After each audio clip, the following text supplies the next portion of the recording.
Hello, welcome. Thank you. I'm Erin Cronbaugh from 427 26th Street Southeast. Board of Education members, thank you very much for your service to our community and for your time tonight. I've been to several of the recent meetings regarding the plans that you'll be discussing tonight, and I do have many concerns about those plans. I've been very impressed, though, and very pleased to see Director Ann Halt at several of the meetings I've attended, willing to participate in conversation with people on an individual level. But most importantly, he's been present and listened to the questions and concerns people have so that he can engage in dialogue about those plans with those perspectives in mind with you other board members this evening. As you consider these plans, I know that you have all been contacted by many people, probably people with various points of view, and I'm sure that you have been at other public events that I may not have attended, so I don't mean just to single Director Ann Halt out.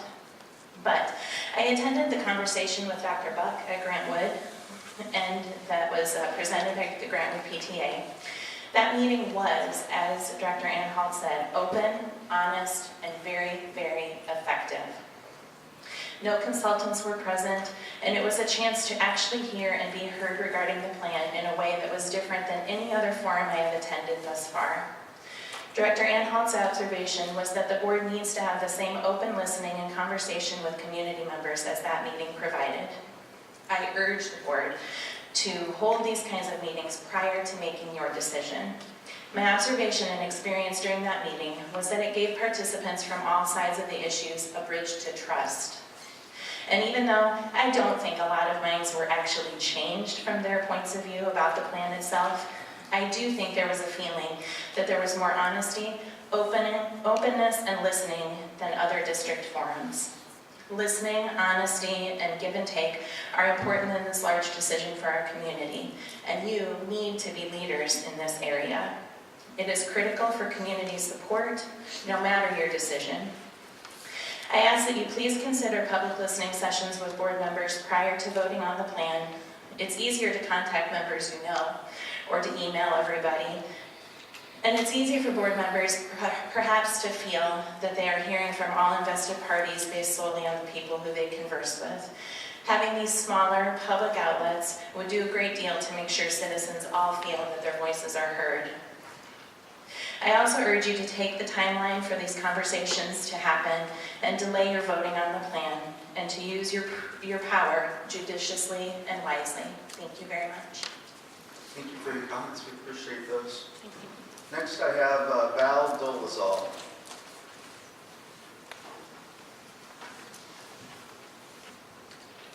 Good evening. Val Dolezal, Executive Director of Cedar Rapids Schools, and I live at 3356 Sandy Beach Road in Solon. I've been an employee of the Cedar Rapids Community School District for over 33 years, and during my 5 years in this current position as Executive Director, working with all 21 elementaries, we've had many facility issues in many of the elementary buildings, causing a disruption to the learning and in a school day. We've had cold rooms and cold buildings because of the malfunctions of old steam systems. We've had toilets that do not function, need immediate repair, and we've had steam pipes buckle floors and need immediate attention. The older buildings in the Cedar Rapids Community Schools, while repaired and fixed to a point where they are functional and very much appropriate for students, they do not always allow the best learning environment within those times that things occur in the school day. Our principals and our staff are amazing when working around an issue of plumbing and heating and ensure that students and staff are in the safest and best learning environments available. I had the pleasure of being part of the Facilities Task Force. The commitment from the community members and parents on the committee was impressive. As a member of the committee and also an administrator in the district, I did not enter or portray someone who had a plan. I was not sure where the committee would go, not sure what might even be the outcome, but was impressed with the thinking and learning on how a 600-student facility will better support the needs of students, how we can look at current locations and create those neighborhood schools, and how we should consider these schools becoming community hubs. The conversations around working with the City of Cedar Rapids in meeting the needs of the city and the district was very much encouraged. The Cedar Rapids Community School District has had the great excitement of opening 2 magnet elementaries and a third in the fall of 2019. These schools are built on a vision that is brought to a staff. If one or more of our current magnets is closed and a new larger location is provided, the magnet concept will not go away. The great thing is that the magnet concept will grow stronger and offer more opportunities for students and families in the Cedar Rapids district. The important thing about magnet schools is it's not about the structure of the building, but about the belief around a concept and a way of providing instruction. Those in a leadership school or a STEAM school now can remain in a leadership or a STEAM school in a new location. I also want to dream a little bit about the idea of newer facilities. I've seen some of these newer buildings and structures that are in our area. The schools are built where small numbers of classrooms, like an entire grade level or a grade level or two, are housed in a separate area or wing or a pod within the building. I've seen where teachers are working together to create environments where students might work with more than one classroom teacher to support their learning. Maybe a student learns in the kindergarten room for reading, but is really needing more challenge in the area of math and can work with a first grade teacher for math. These things are and can happen in some ways in our current building structure, but the difference is when there's larger numbers at a grade level. Like a prior speaker, 4 sections will allow us to have more ability to do that as opposed to our current 2 or 3 sections in many of our buildings. The possibilities for greater flexibility in instruction can happen through collaboration, where we have more than one grade level teacher working together to meet the needs of all. If we really are going to provide an environment of every lunar future ready, just imagine the possibilities when teacher teams from more than one grade level can work together to achieve that goal. At the December 11th board meeting, several speakers shared concerns about families leaving Cedar Rapids if some schools are closed and larger ones are built. One of the things that often occurs in my role is that families are new to Cedar Rapids and looking for housing and come to talk to me about the Cedar Rapids Community School District. They want to hear about the district. They want to hear about the programs we offer. I share that each of our schools are unique and we all provide a different focus, whether at Magnet, Calm School, or we're going to college. The main thing is that the staff in our buildings embrace and support all learners. In a recent conversation with a family moving from the East Coast, the dad shared with me, I'm impressed with the opportunities for kids, but I'm really having a hard time seeing that these buildings are as good as you say. Being from the outside, they look dated and old. I and the staff in our buildings know that great things are happening, but our image from the curb for some families is causing them not to look at Cedar Rapids Community School District.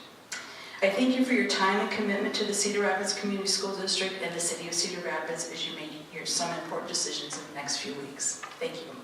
Thank you, Val. We appreciate your comments. Next, Keith Hammer. Mr. Hammer?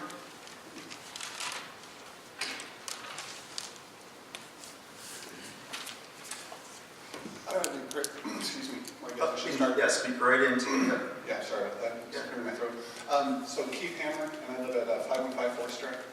I don't have any prepared remarks. I really just wanted to come up and say thanks to the folks that I've met with personally, Brad, John, guys, for taking the time to sit down and talk. I know it's a difficult thing for the community to go through, and I don't know how you do your day jobs, quite honestly. I know I've struggled to do my day job, as I've been contacted by numerous people from the city, from the Cedar Rapids Community School District that are afraid to speak out, quite honestly. And so I guess they've seen my name and said, hey, we agree and whatever. So I don't know how you guys do it.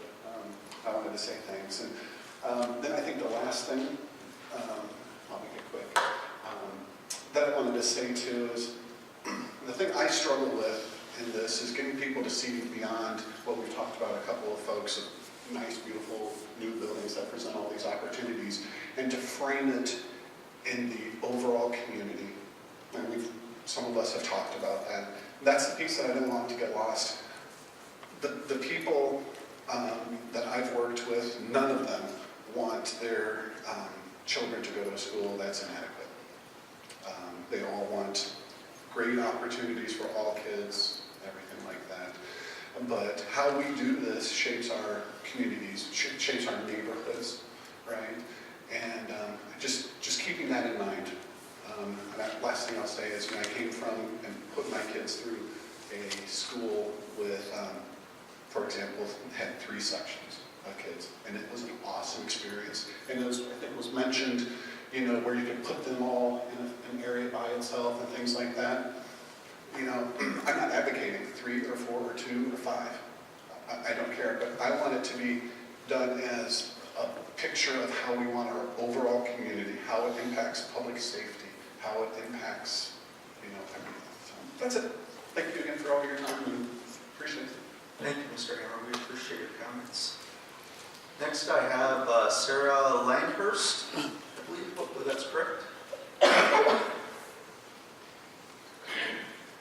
Hello, welcome, Sarah.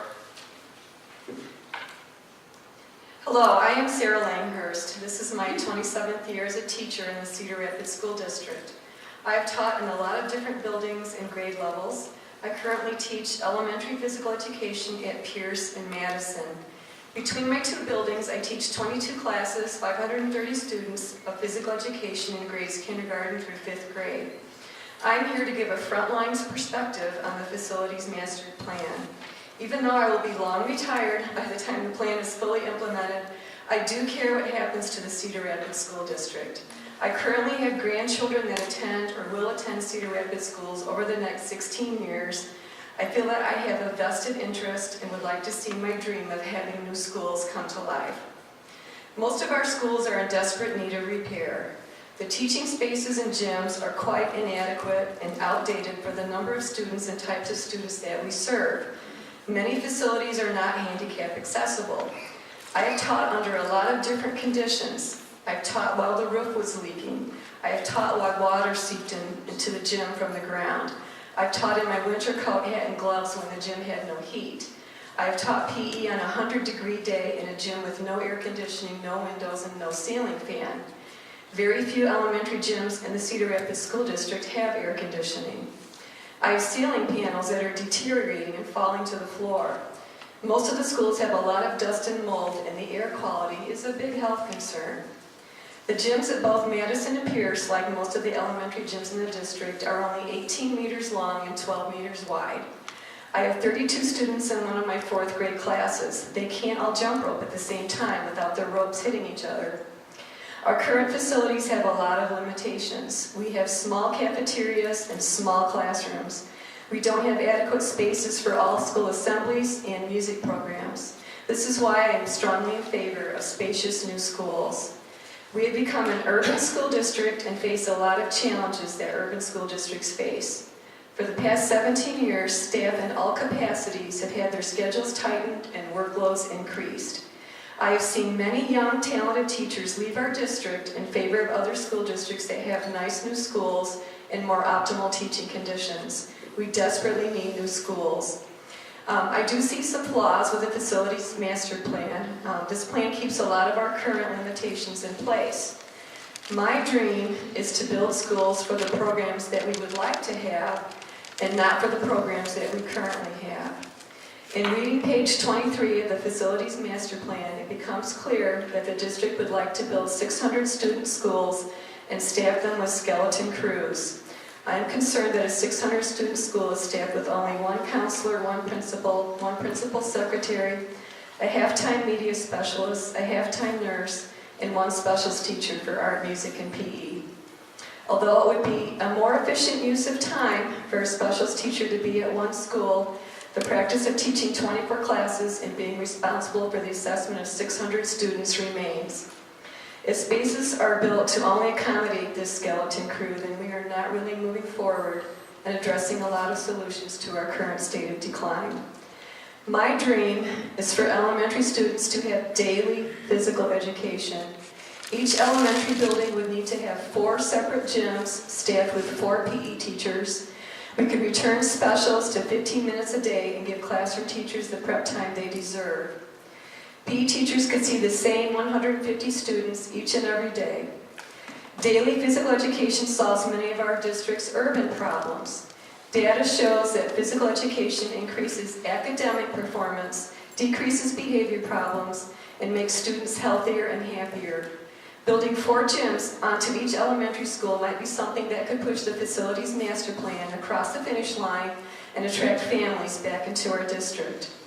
More details of how each school would support 21st century learning is going to be needed for the community and for staff members to accept this plan. Some questions still needing to be addressed are, will there be more than one cafeteria at each building? Will there be an auditorium built at each school? Will each of the classroom spaces be large and innovative? Are we tapping into other financial resources and grants to make our dreams happen? Are we having staff design the schools? I have a vision of the Cedar Rapids School District being a prototype for the entire nation to follow. We need to go big and we need to go bold. We need to lead the state of Iowa and the nation once again in education. Our future is our wonderful students and our wonderful community. We need to seize this opportunity and go forward, not just with new schools, but the best new schools. Thanks for the incredible amount of planning on this project, being transparent, and allowing me to speak. Thank you so much, Sarah. We appreciate your comments. Hopefully we'll get into some of the staffing related issues in our work session. Kelly McMahon.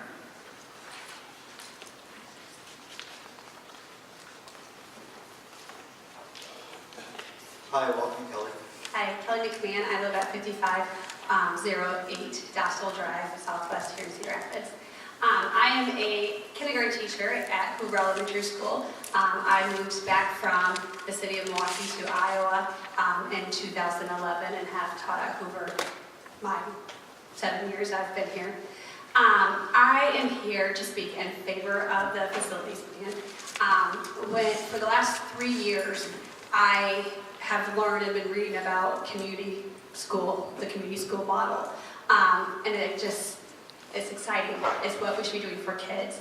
And it's a conversation I've had with my principal, ongoing conversation. We're actually hoping to attend an institute in February in Milwaukee to learn more about the community school model, which would be amazing. However, when having that conversation this year with my principal, we're like, well, how would we have a place for a coordinator to work to help make sure that we have resources for a food pantry, or maybe somebody to come in and do some clinical work with our kids for like vaccinations or something like that, or a place for parents to have parenting classes.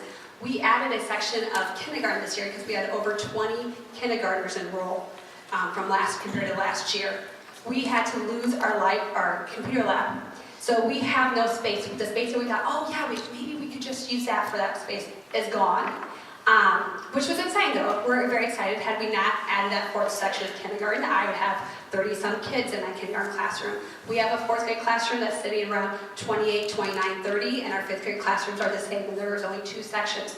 We have no space to try to do smaller class work with the kids and break them up into smaller groups, because our library is devoted to part library, part workspace for our instructional design specialist. What was our computer lab is now the space where 4 title teachers and paraprofessionals work with our students. We have 3.8 ELL teachers because we have about 130 ELL students who are absolutely amazing, and it's what makes Hoover so incredible. We also have 3 or 4 people working in our multi-cat special education room.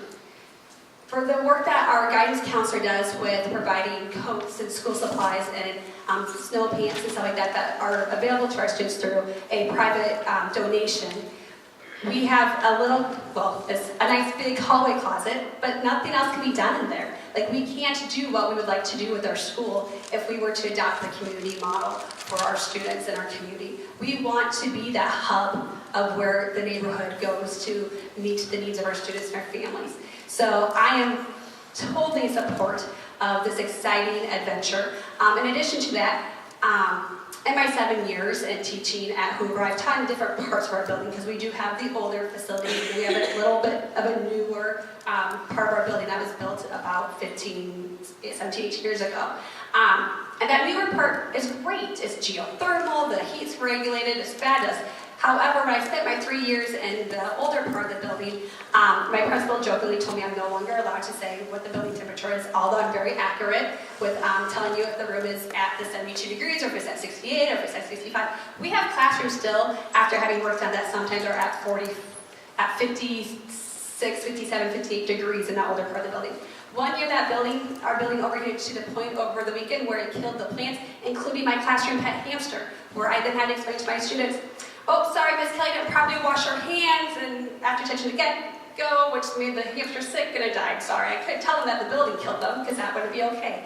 So we need to have consistent heating in our buildings. We shouldn't have children wearing coats. We shouldn't have to have kids and have teachers open up their windows, which still is occurring this year because the building is too hot. We have classrooms that will heat up over to 80 degrees, like closer to 90 degrees. That shouldn't be happening. It's not conducive to learning. So I fully support and excited to learn more about what you're hoping to do with this facilities plan, because if we're going to do what we want to hopefully do at Hoover, we need more space. So thank you. Thank you, Kelly. We appreciate your comments. Next, Lawrence Wachowski.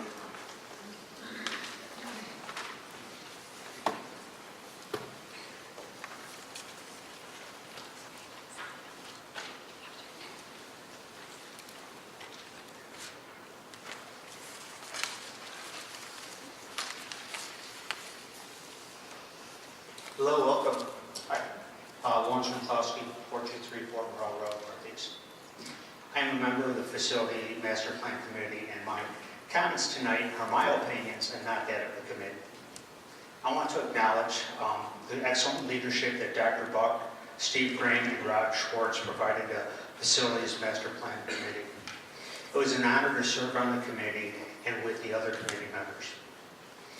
An important thing we need to remember is that there are adult conversations and family conversations. Please do not criticize this plan or the process in front of children. Doing so can only make it more difficult for the children to transition later. And our children should not be used as pawns in this process.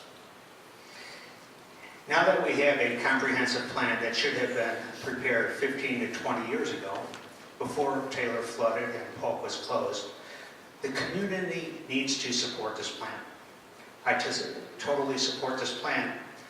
However, I also believe everyone's voice should be heard. Let this plan be tossed under a bus, driven over a few times, and let's see if it survives. It may lose a few digits or limbs. However, I believe the body of this plan will survive. Land swap and condemnation were not something the committee used in developing this plan. If the choice was to close school A or B and there was a park nearby, the park was not an option we could consider. And an idea I talked to Rob Kleinschmidt about before the committee even started was to acquire Pierce Park from the city. The district could acquire Pierce Park along with the first 4 houses along Winnick Road on the south side of White Pine Drive to provide more land and options for both Pierce and Kennedy. But I have to ask, what is our goal with this plan? To me, the goal must be to make this school district the best in the state and provide an equitable education system for all students that attend schools in their district. The goal is not about preserving the historic heritage or saving school buildings. If the students of our school district are not educated, heritage and buildings will mean nothing. There will not be much of a school district or community left. Poor education will cause loss of home value and more crime.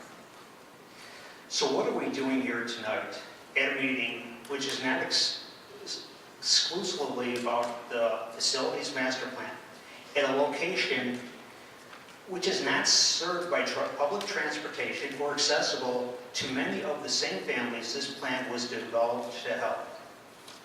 We have community groups forming and holding meetings because they don't like the plan, and a newspaper that doesn't write objective articles. As an example, the criticism of the committee's makeup did not mention the benefits district staff made to the committee or how many of these staff members had children in our schools. They focused on the number of people at the meeting versus the quality of the conversations that took place. This committee had no bobbleheads on it. As a community, we need to build the synergy that is required to focus our energy on educating all the children. We need to make education a number one goal while trying to accommodate secondary wishes when possible. And last, any benefits that families open or roll out of our district, that the families who open and roll out of our districts provide to our community are negated by the financial hardships and problems they cause by leaving the district. For those families who open and roll out of the district for educational opportunities that we don't provide, I understand it. But for the rest of those families that open and roll out of the district, finish the process and move out of our district. So someone who wants to live in our district can.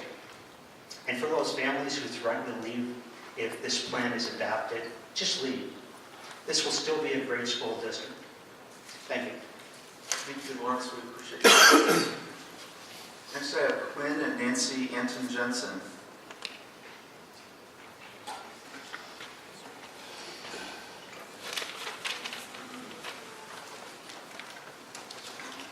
I'm Nancy Anton Jensen, and this is Quinn. My son, he goes to Hardy Middle School. We live at 1110 Lyndhurst Drive in Hiawatha, and he just has a little story about some accessibility things in the district presently, and something that even happened today that he wants you to consider as we're making plans for remodeling and for building new schools. Awesome, welcome. Okay, so I'm a student at Hardy Middle School, and I'm in 7th grade. And so that means I have to go through up an elevator that has trash literally on the sides. I mean, every time I go up it, I've gotten used to it now, but in the past, especially the first few days, you see junk just on the sides sitting there, and you don't know how to get rid of it, and it's just nasty. Yeah. And so the elevator itself is in the way back of the school, kind of near one of the emergency exits, I think, and it's in a copying room downstairs near the 6th grade wing. And then in 7th grade, when you finally get up, it's in the way back of the 8th grade wing. So I have to come around all the way across the hall, then back, and then I stay there for 2 classes, head back, 3rd period, 4th period, go back downstairs, and it takes about 2 minutes just from upstairs to downstairs. About 2 minutes. So when you only have 4 minutes to get from class to class, about half that's gone. And then the rest of the time, if it's like all the way out on the other side of the school, like gym or band, usually I'm pretty late for that type of stuff. And now because of the elevator, I do get by with a few of those types of things because, that's understandable. But yeah.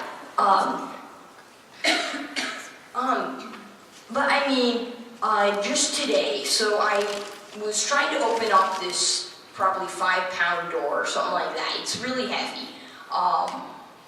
And so when I'm opening it, my trapper gets knocked off my lap, and my stuff is then scattered all around the place. And so I can't reach it without pushing into my stomach a lot, and yeah.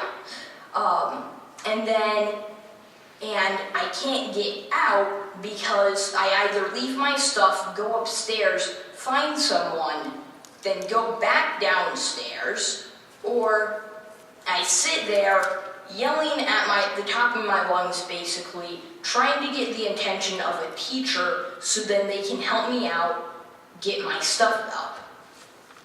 And just because it's a lift. And so when you're considering these new buildings and remodels, please keep in mind that it should just be ADA compliant. It should be ADA friendly. So if your kid has a broken leg or a neuromuscular condition in a wheelchair, would you want to go up an elevator that takes 2 minutes to get upstairs from downstairs with trash on the side? That's all I have to say. Thank you. And we really appreciate your comments. Thank you so much. Dr. Buck, you have those comments, I'm sure, right? Yeah? Yeah. Awesome. That's great. And then last, I have Tanya Johnson. Tanya?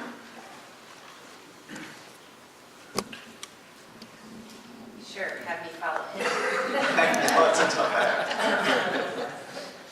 Tanya Johnson, 3816 Riverside Drive Northeast. I am the president of the Cedar Rapids Education Association, CREA for short. I was also one of the several teachers who served on the Facilities Master Plan Committee.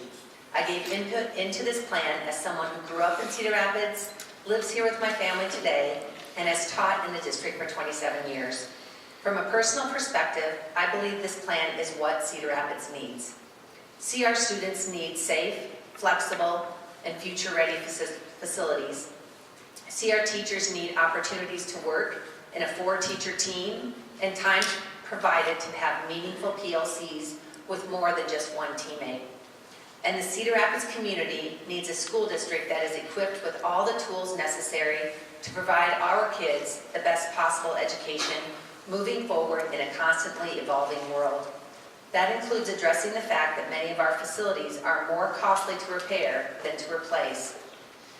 Now I want to share the views of CREA and CROTA, our teacher and paraeducation unions. Last week we conducted a survey of our 1,000 members, asking them to answer the question of whether they support, are indifferent to, or oppose the master facilities plan that this board is considering. We found that over 3/4 of the teachers and paraeducators view the plan favorably. An additional 20% say that while they may not fully support the plan, there are elements that they believe have merit.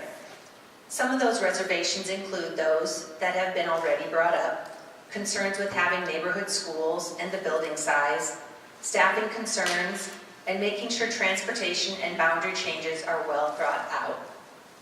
In summary, yes, we need facilities that work better and help alleviate challenges of class size, behaviors, and more collaboration. This is a plan embraced by a significant majority of educators. At the last board meeting, members of our leadership team shared our CREA CROTA narrative. In that narrative, we talked about how we want what is best for our students.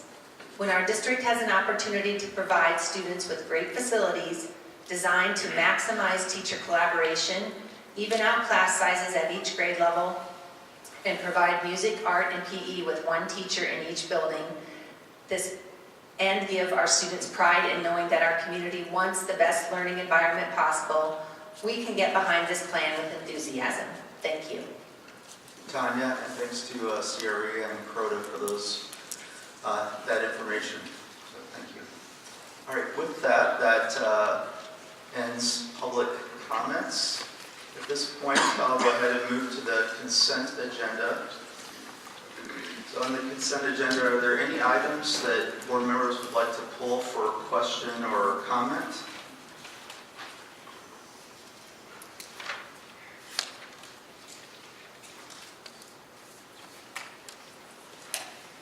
Mary? Okay, so there's a motion on the floor to accept the consent agenda. Is there a second? Second. This is a roll call vote due to the personnel report. Director Jansen. Aye. Director Anhalt. Aye. Director Humbles. Aye. Director Jacobo. Aye. Director Meisterling. Aye. Director Borcherding. Aye. President Laverty. Aye. Next, we'll move into the administration section where we're considering the 2018-19 school calendar draft, and I'll turn that over to you, Dr. Buck. So thank you, President Laverty. This is kind of the first swipe at the 2018-2019 school calendar. And Deputy Superintendent Mary Ellen Mosk has been working on that, so she's going to give you a little bit of detail on where we are with that process and what's being proposed. Great, thank you. As you look at the school calendar, it looks probably pretty familiar to you. The 2018-19 calendar actually mirrors the 2017-18 calendar in many ways. As you look at the calendar at the very start of it, we have the 4 new teacher pre-service work days and then the 4 teacher work days at the beginning of the year, just like we did this year. And our start date for the state of Iowa by state law is August 23rd, so we have the same start date again in the 2018-19 calendar. And along the right side, you see the green. That represents the early dismissals that are taking place for professional learning community work and professional learning for our teaching and paraprofessional staff on those Fridays. And that's an outcome of some broad-based committee work that took place 3 years ago to look at how we could have more frequent and more embedded professional learning for our teaching staff.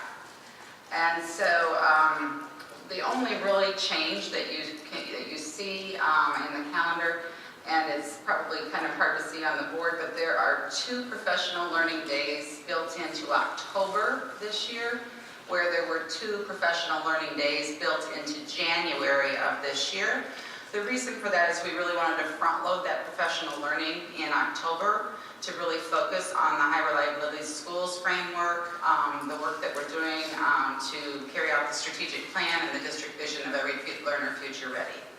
So again, there's not a whole lot of changes, but I'd be happy to answer any questions that you might have about the calendar itself. And the one thing I would remind you of is that 4 years ago we went to the state allowed you to go from counting the student days to the student hours, and we opted to look at the student hours, which is the minimum at the state level is 1,080 hours. We have exceeded that at all levels for several years, and we continue to do that with using the hours versus the days.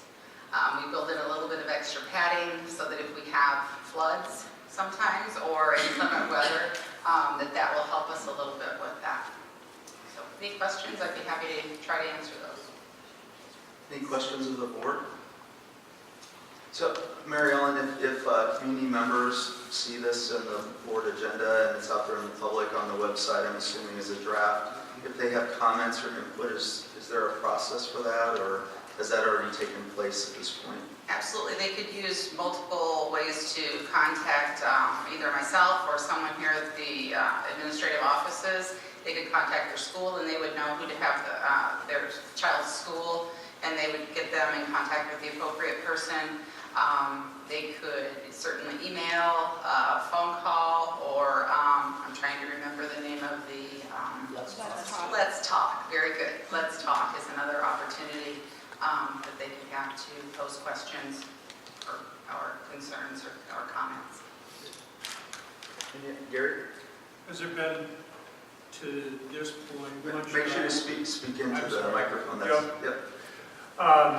Has there been much at this point, just generally because it somewhat mirrors what we had last year, the early dismissal release on the Fridays? Are we getting the public reaction to that? Has there been much? I guess I would say no, there hasn't been much public reaction with this being the second year. I know that when the committee did the original work, one of the things that was, we had originally actually proposed that it be on a Monday, perhaps a Monday morning. I know that there was favorability in the data that we collected from surveys and the data that the committee looked at for having that either on a Friday or Mondays, because so it could be part of that weekend and make that weekend a little bit longer. So we have not had any feedback this year that I'm aware of on the Fridays. I received some rather negative input over the weekend about Friday and our cancellation after the, and unfortunately I was out of the house and my wife fielded most of that commentary. But I think it was I understand, and I think I would agree with it, best interest to have not bring kids in for 2 hours, just didn't make sense, but just that, I guess I'm just relating that there was some public that were not real happy with that decision, but I understand, so. Well, and that's an item we can revisit going forward. So another solution there would have been to move the school day to the end of the day, the regular dismissal time. But we hadn't communicated that overtly, so we were concerned that people may not have their schedule adjusted. So we're still open to feedback on that part of decision making if we think that a different solution like having kids stay on that unique situation is a good direction we'd like to go. So. Just thought I'd share. Yeah, thank you. Any other board comments or questions? Thank you, Mary Ellen. We appreciate all that information. I know there's a lot of work that goes in to make sure that that meets all the state regulations and needs of the students and so forth and of the staff. So thank you very much on that. With that, let's see here. We're going to go ahead and move into our work session on the facilities master plan. At this point, does anybody need a break, or? I was going to suggest, could we take a 5-minute break? We can definitely take a 5-minute break during this time. I don't want to take too much time. I will remind the public during this time, the board will remain with the administrators here at the front table. I believe we will be inviting some of the members of the Facilities Master Plan Committee to join us as well. We will be having a discussion in the public. You're certainly welcome to stay in the audience and listen to any of our discussions, but this part will not be a discussion with public in the audience. Okay, so we'll take a 5-minute break. We'll be back at 6:35.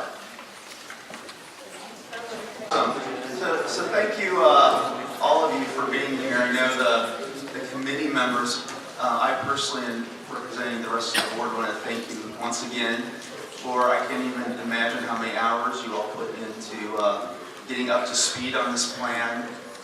I would request that the audience keep your voices down while we're trying to discuss this, because that is disruptive, so thank you. Again, thanking the committee members for all of your service to this, to the administrators who put in literally hundreds of hours work on getting this information put together for us. And again, this is really the first time in a public setting that we as a board will have to talk amongst ourselves in a legal environment. So we have had, all of us, many comments from the public, from stakeholders, as I mentioned before. Although the whole community may not know every conversation we've had, we've met with every community organization that's requested to come and talk with us. We've had multiple dialogues with several of them for dozens of hours. We've looked at multiple alternative plans. We've had architects, engineers, accountants, all kinds of different people look at those plans to see if there were alternatives that made sense or could be considered beyond what the committee had considered. So to all of you, and to all of the public that has given us feedback over the last number of months, I think we want to say thank you. With that said, the board, many of us, really all of us, have done due diligence as best that we can with the information that's been presented to us, again, in the questions asked of us. So one of those questions was reference to the Des Moines School District and an article that appeared in the Des Moines Register in November. And I had the opportunity to actually speak with Dr. Ahart this afternoon, and he gave me some written response as well. But part of it was that they're trying to go to 500-seat elementaries, that it's 600 seats is really too large, and just wanted to get his take on that. He said nothing could be further from the truth on that, that the ultimate size that he would recommend for an urban district like us is exactly what this committee is presenting to us tonight, which is 600 seats, 4-section elementaries. He said they have schools, over 760 students in the elementary schools, and they need to get that smaller. They're building one that is 500, that has an automatic design built into it for an additional wing to bring it up to 600, which is what they would like to do. So again, that's one example, trying to do due diligence as a board member to understand, is this other information accurate? And we respect many of the things that are going on in the Des Moines School District. It's where we have 21 elementary schools, they have 40 elementary schools, and lots of similar populations as we have, and even probably I would say some more challenging situations that we face in the Cedar Rapids school districts. So with that, again, I do want to thank all of the board. This will be a time for us as a board. If you have questions or comments, I know many of you have presented questions to the administration over the last few months, and they've done a lot of work to dig into those questions in addition to the public comments and the one-on-one meetings and group meetings. I've asked Dr. Buck to help us maybe put this into a contextual framework of our overall strategic vision and goals for the district. He did a terrific job at the Downtown Noon Rotary Club today, gave some really nice information, which will be an ongoing presentation at that Rotary Club, so we're looking for some great output from that as well. So with that, Dr. Buck, I'll turn it over to you to help us contextualize this. Thank you, President Laverty. So I'm going to give you the thumbnail version of this, and if you want the extended version, if you go to our State of a District address that's on the website from December 8th, 2017, I went into this information in a lot more depth than I intend to tonight, but I do want to contextualize. We're having a lot of conversation about facilities, but if you could click back a couple years ago when I was hired, the primary driver of this board when I was hired was closing the expectation or opportunity gap that exists in our system for our students. That was a lot of the conversation that we had as a part of the hiring process and what we would think about doing related to that issue that exists in our system. So what I would say is this, and I'm going to give you the 5-minute version, not the 25-minute version. So the 5-minute version is this: Cedar Rapids is still a great place to educate your kids. I have 3 of my 6 kids in the system, and the other 3 it's because they graduated, not because they're in a different, they're 2 at Iowa State, doesn't it? So the 3 remaining school-age kids, and 2 go to Taft, 1 go to Kennedy, they're getting a great education. I'm confident they're going to turn out well and do all the great things that you'd hope for your own kids. So the system in many ways does really well for kids. At the same time, there's something we need to acknowledge, and that's part of this conversation, and that is, depending on, we have traditionally underrepresented kids in school. It's true in Cedar Rapids, it's true in Iowa, and it's true nationally. 4 underrepresented groups of kids, and they're traditionally underserved, and those groups are kids that are racially and ethnically different from the white or Caucasian population, students that are on free or reduced lunch as defined by the federal guidelines, students for whom English is not their first language, and students on individualized education plans often thought of special education. Depending on which of those groups you find yourself in as a student in Cedar Rapids schools, you have wildly varying likelihood of results. I'll give you some numbers to contextualize it. 3rd grade English language arts. Our proficiency rates, depending on the gender of the student, the free reduced lunch rate, those groups I just talked about, the variance is 30% to 65% proficient. The variance in 8th grade mathematics is 26% to 67%. So there are groups of kids, if you're in the 26% group is African American males. You have a 26% chance of being proficient if you're in that group, 67% likely if you're a white male or white female. I don't have that one right in front of me. And graduation rates that range from 55 to 93%. So we have a system that, while it serves lots of kids, is not serving all of our kids. So we have spent a ton of time and energy in our conversations about the facilities. And the reason this needs to be contextualized is this: our kids need better experiences, and part of that is their facilities. Our bold strategic plan contains 5 pieces. One of those pieces is telling our story. We're working on that a little bit when I tell this story tonight, but we have other strategies and tactics, and again, I promise 5 and not 25. We can go into the work that's underway related to telling our story. The second piece that we're working on is our workforce. We did a community engagement survey with our staff employee engagement survey with their staff last spring. Good news emerged. People are proud to work here and they intend to continue to work here. Not so good news is morale is incredibly low. So we did input sessions with staff and three things emerged as challenges. One of them is what's happening with the substitutes, because that is a multidimensional issue. You wouldn't believe how many tentacles the substitute and not having enough substitutes presents. The second is the behaviors of students in our classroom and our ability to better support those behaviors in classrooms. And the third is the disconnect between the ELSC and what's happening in our schools. So we are taking strategic action to deliver on those three things. And because we chose really complicated, complex things, we haven't solved them yet. But it's not because we don't desire to solve them or that we're not putting effort into solving those things.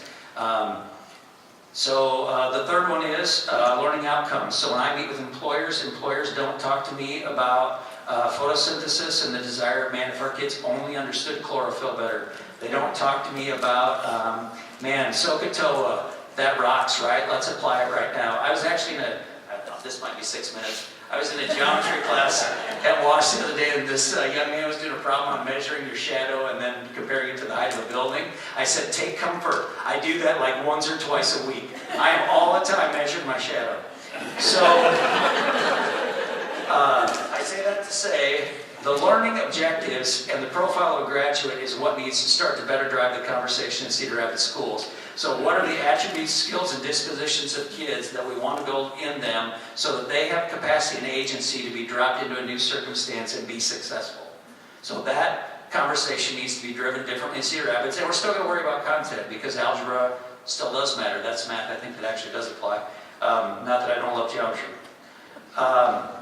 The fourth one is related to intercultural development and intercultural capacity. As our kids become more diverse, we have a responsibility as the adults to better understand our own cultures and how to reach across within cultures. And that work is related to intercultural mindset. And so we're doing a significant amount of work with that. We have pilot schools with that work underway in our system.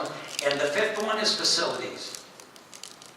So I say all that to say this. Yes, facilities matter. Yes, I understand the conversation as it relates to facilities and the impact in our community. And at the same time, we have a system that's not serving all kids. And we have a 5-point strategic plan that we think, when done in concert, is going to be more likely to lead to even better outcomes for all of our students. So that is intended to sort of say, yes, facilities matter, but so do a whole bunch of other things we're working on as a district.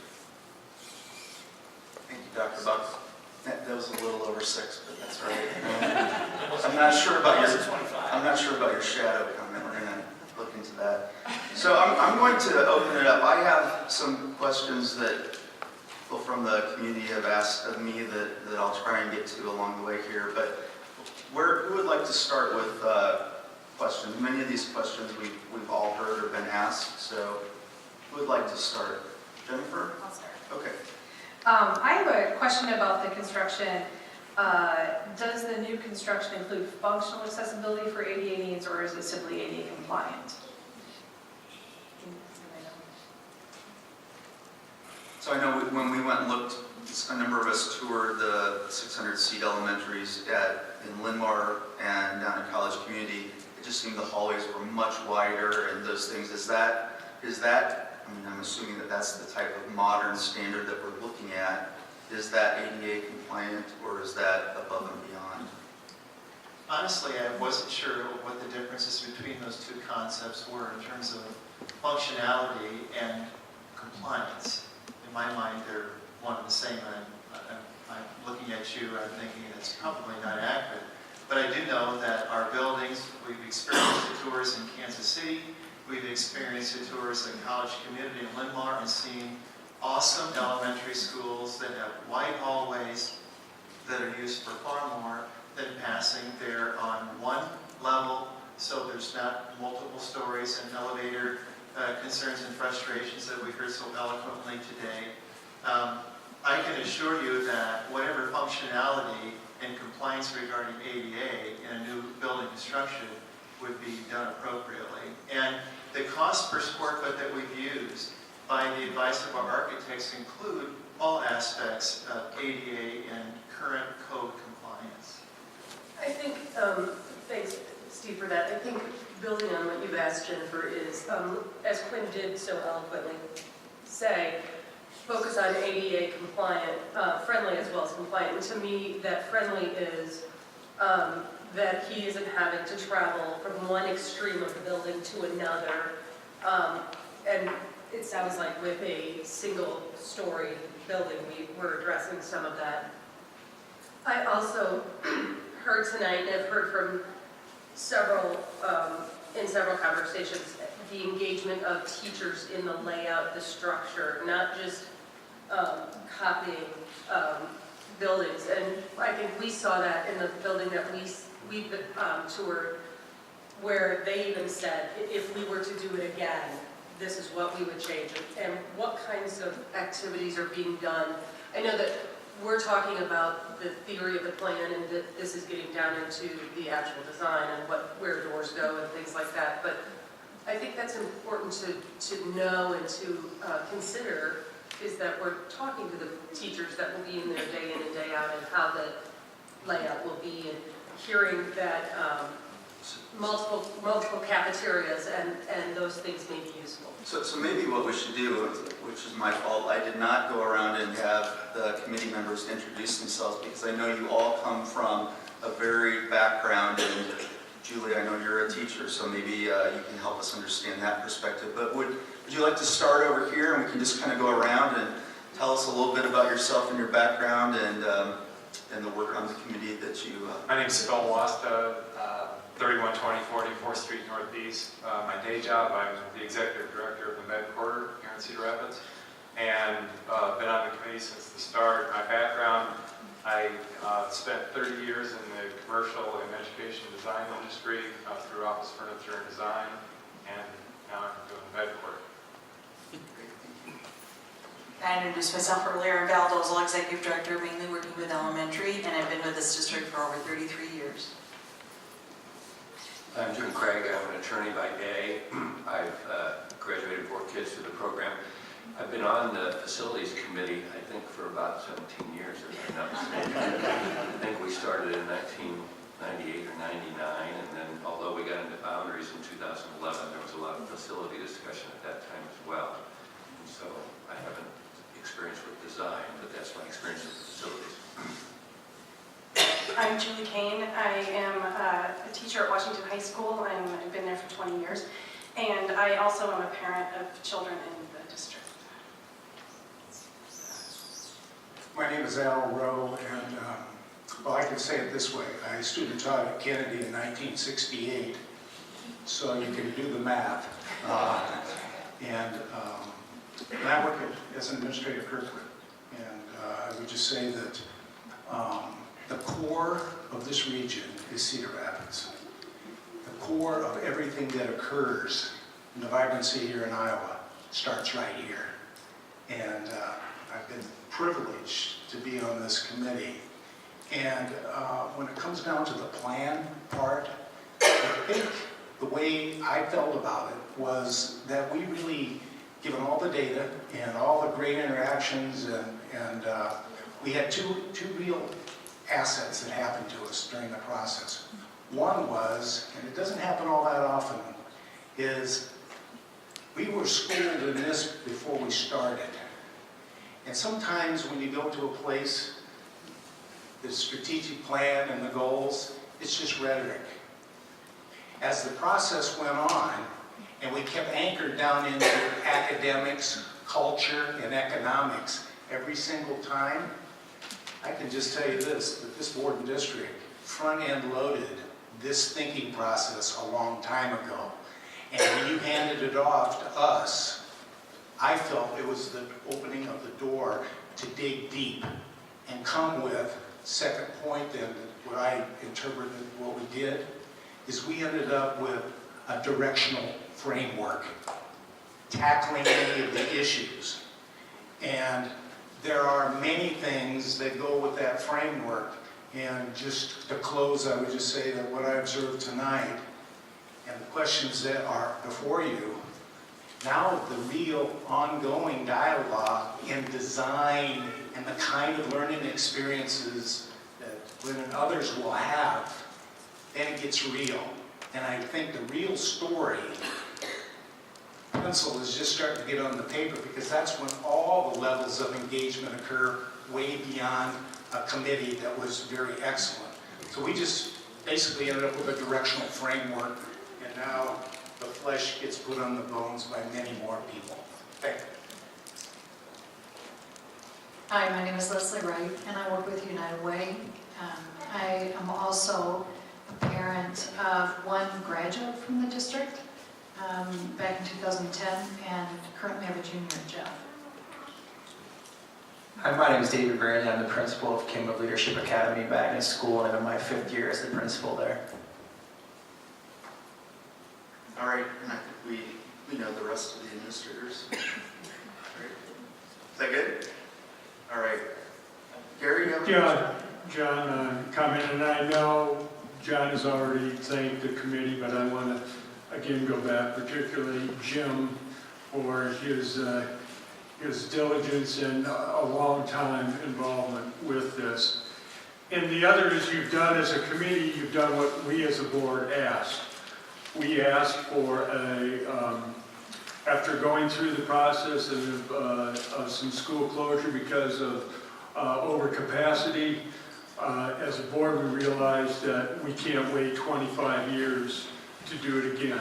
And so we wanted to keep it fresh, and we asked you to do a review, and along with that review also look at funding, a reality too, of how do we at least help us to give us some direction. I have to say I was quite, you came back with something I didn't expect, quite a bold plan. And I thank you for your diligence, your hard work, and your foresight. Going into now, as I think you've said, it's now up to us as a board. What do we do with the information, and how do we have carte blanche. We can accept wholeheartedly your plan, the information. We can modify it, we can change it, we can say we don't accept it at all. Those are some tough decisions. But I want to go right down to the facility planning, and I hope that as we move forward, someone said, how do we talk about ADA appliance and so on, appliance. I visited the schools some of the schools in Linn-Mar and College Community. They were good facilities. Got an opportunity to see what a larger building would look like. But I was disappointed in the fact that I don't think, and again, the way they were structured, that was their community. I don't think it had as much community accesses that I would like to see in our buildings. The gym, the cafeteria, maybe, but not the overall facility. As we move forward, I believe that, I know that whatever we build, these don't belong to the district, but they belong to the community. These are community buildings. They're going to be paid by the community, they'll be used by the community, they'll be for the community, there'll be a community access. So I think that we should start from the ground up and not with a architectural plan, well, this is what it looked like.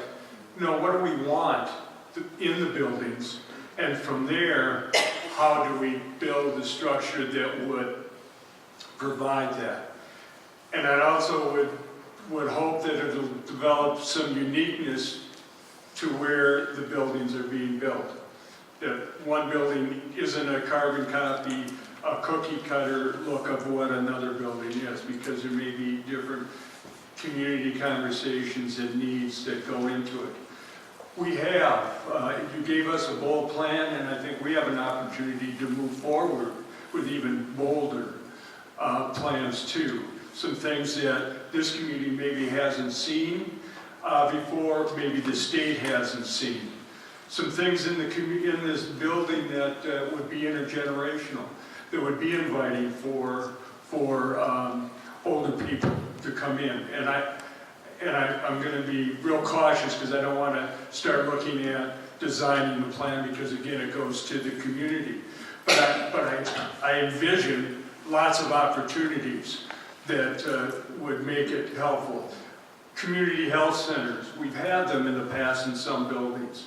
And because of funding, they've gone away. After school, before school programs, daycare structure, there are all kinds of things that I think if we start thinking outside of the confines of what we've had in the past and what can we do to not build for 5 years, but to build for 15 and 20. Along with it, it has to be flexibility into what we do because who knows what will happen. As I jokingly say, we talk about busing. I don't know. Some of the poor population in 5 years would be able to go to their car and say, take the kids to school. And the car will do it. And, you know, if you can think it, if you can imagine it, it can happen. I'm not saying that it will, but times are changing very fast and we have to have the flexibility. And I really appreciate the resolution that we had tonight to come back. And it will be in policy if this goes through that nothing is cut in granite, that we come back and look at it. So as we move forward, I hope that, again, we start with not that vision already, this is what the plan's going to be, it's this, and this, but we have those community conversations and develop the facilities that will be community facilities.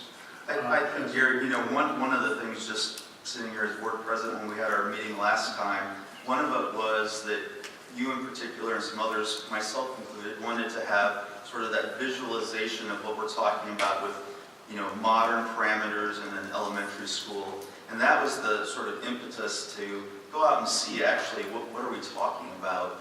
And graciously, College Community and Linmar said, come on in, and they spent, I don't know, a couple of hours with us, at least when Raphael and I were in the building, and we had a chance to talk to the PE teacher and the art teacher that are there full-time, and the gymnasium that's 3 times bigger than what physical education teacher described in a lot of our current buildings, and the ADA-friendly, really wide hallways, and you know, the wing that was the cafeteria and gymnasium, and they wish they would have built some sort of wall so that in the evenings and weekends, the public could use that part and not have to worry about, you know, going into the other part. So that was part of the impetus for that, and I completely agree that, for me personally, these shouldn't be just cookie cutters. It may be efficient to do that in some of these locations, but some of the historic buildings in particular that are in this plan or that we might talk about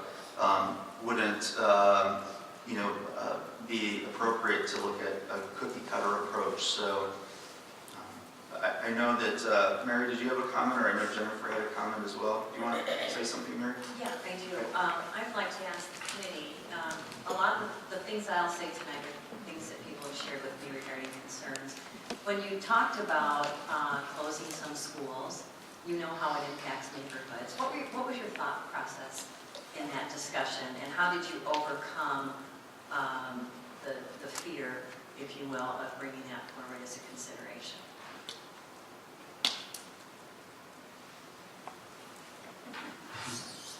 Never lost for words, but that was a detailed discussion that we had a number of times. I think when we got done, we looked at it as we're expanding these communities slightly by consolidating schools rather than eliminating neighborhoods with schools completely. And so we made some proposals about which schools might be consolidated together and then where you go. But the hope was that while it expanded the community, it allowed for more diversity and it allowed for better educating our kids, because we had the ability to keep class sizes smaller. We had the ability to provide special education programs in schools where the kids could stay in their neighborhood. So there was concern about it, but we really thought of it, I mean, maybe as an example, I don't know if this would be true, but if you consolidated Garfield and Arthur, you're really talking about a larger community that's similar and in the same vicinity. Yes, people have to go a little bit farther, and we thought transportation would have to take care of it. But we also thought that's keeping a community together, even though it's expanding it somewhat.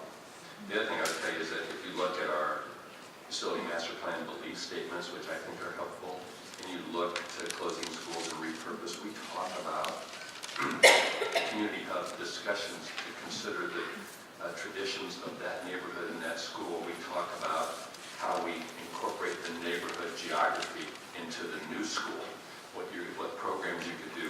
I know in Kansas City, when they went to some of those schools, they took some of the historic parts of the schools that they consolidated and incorporated it into their new buildings so that they could bring those traditions and that history along. And we thought if we had that kind of community input and community discussions, we bring those communities together and we have a school that represents a slightly larger community but still has the community feel. Is that fair statement? Justin, I'm gonna ask you, since we're talking about the actual schools under consideration, I believe, is there a slide of the heat maps that we can put up? Most awesome. That's helpful, and I know that the board has seen that. Were there handouts of that as well, or just By your side, the board, you have a handout that shows that heat map. There It's is. actually in this, it starts off with the... we may not have had those yet, so let me pass those around. Leslie, you were going to say something. You had a comment. Well, I'm not sure I was going to add a whole lot more to the comment. I think that there are always trade-offs involved, and there was a lot of conversation about the trade-offs that would have to be made, but one, if we offer our students better learning environments, better suited to the future that they're facing, that is a key element. And also there's a great deal that can be done to build a community within the schools. And I think that aligns well with some of the efforts that the district is pursuing around community engagement in a different way going forward. And when you think about it, our kids may be able to walk to the elementary school, but when they transition to middle school, you know, oftentimes that school is further away from home.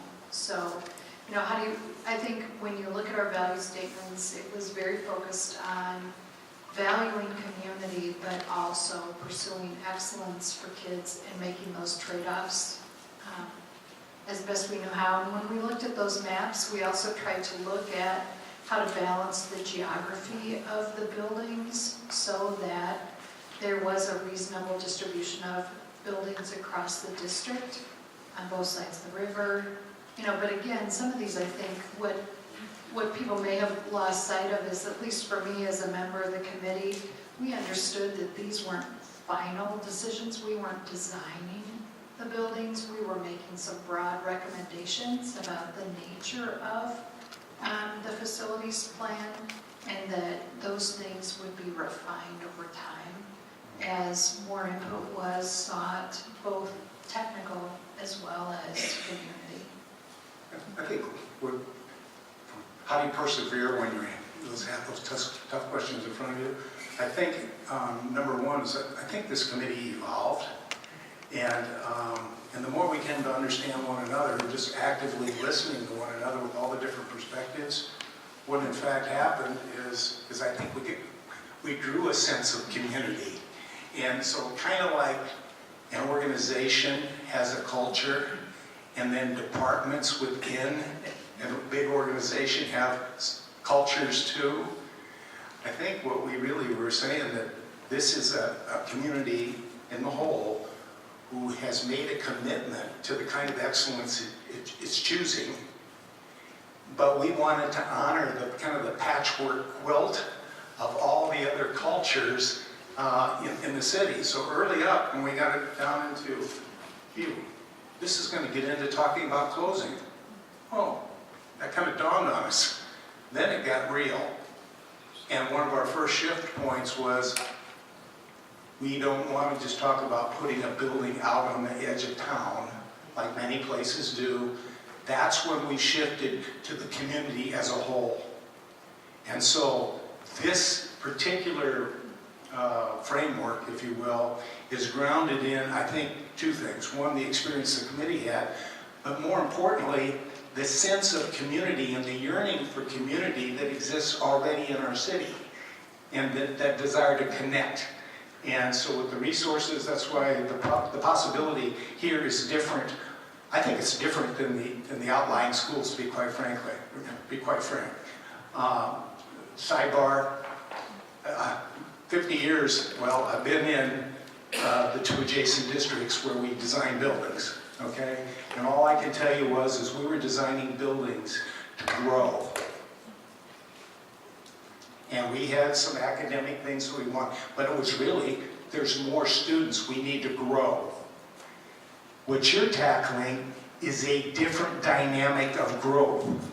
You're tackling the richness of what it means to grow community. That's why this listening piece, as it begins to expand now, very naturally, just like I was feeling it in the room tonight, it's starting to grow, and that's where the community is born. So how does a person face this complexity when all these questions come at you and people want certainty? The eye on the ball for me after 50 years is basically things get crystal clear if I keep my eye on each child and everyone who surrounds them daily. And it gets so clear because there's so many distractions. And just stay clear there. And I felt that within the committee. So this process really worked. And for a lot of known and unknown reasons. That's the best way I can express it. Other questions? Nancy? I know one of the recurring questions that I get is from folks in the community, depending on the schools that will be closed, transportation. And that is key. And would we work on the boundaries for transporting students? Because I hear that a lot. How will our students, if they walk, now get to the various schools? Depending on what we decide to do. I think there's 2 things that come to my mind, Nancy.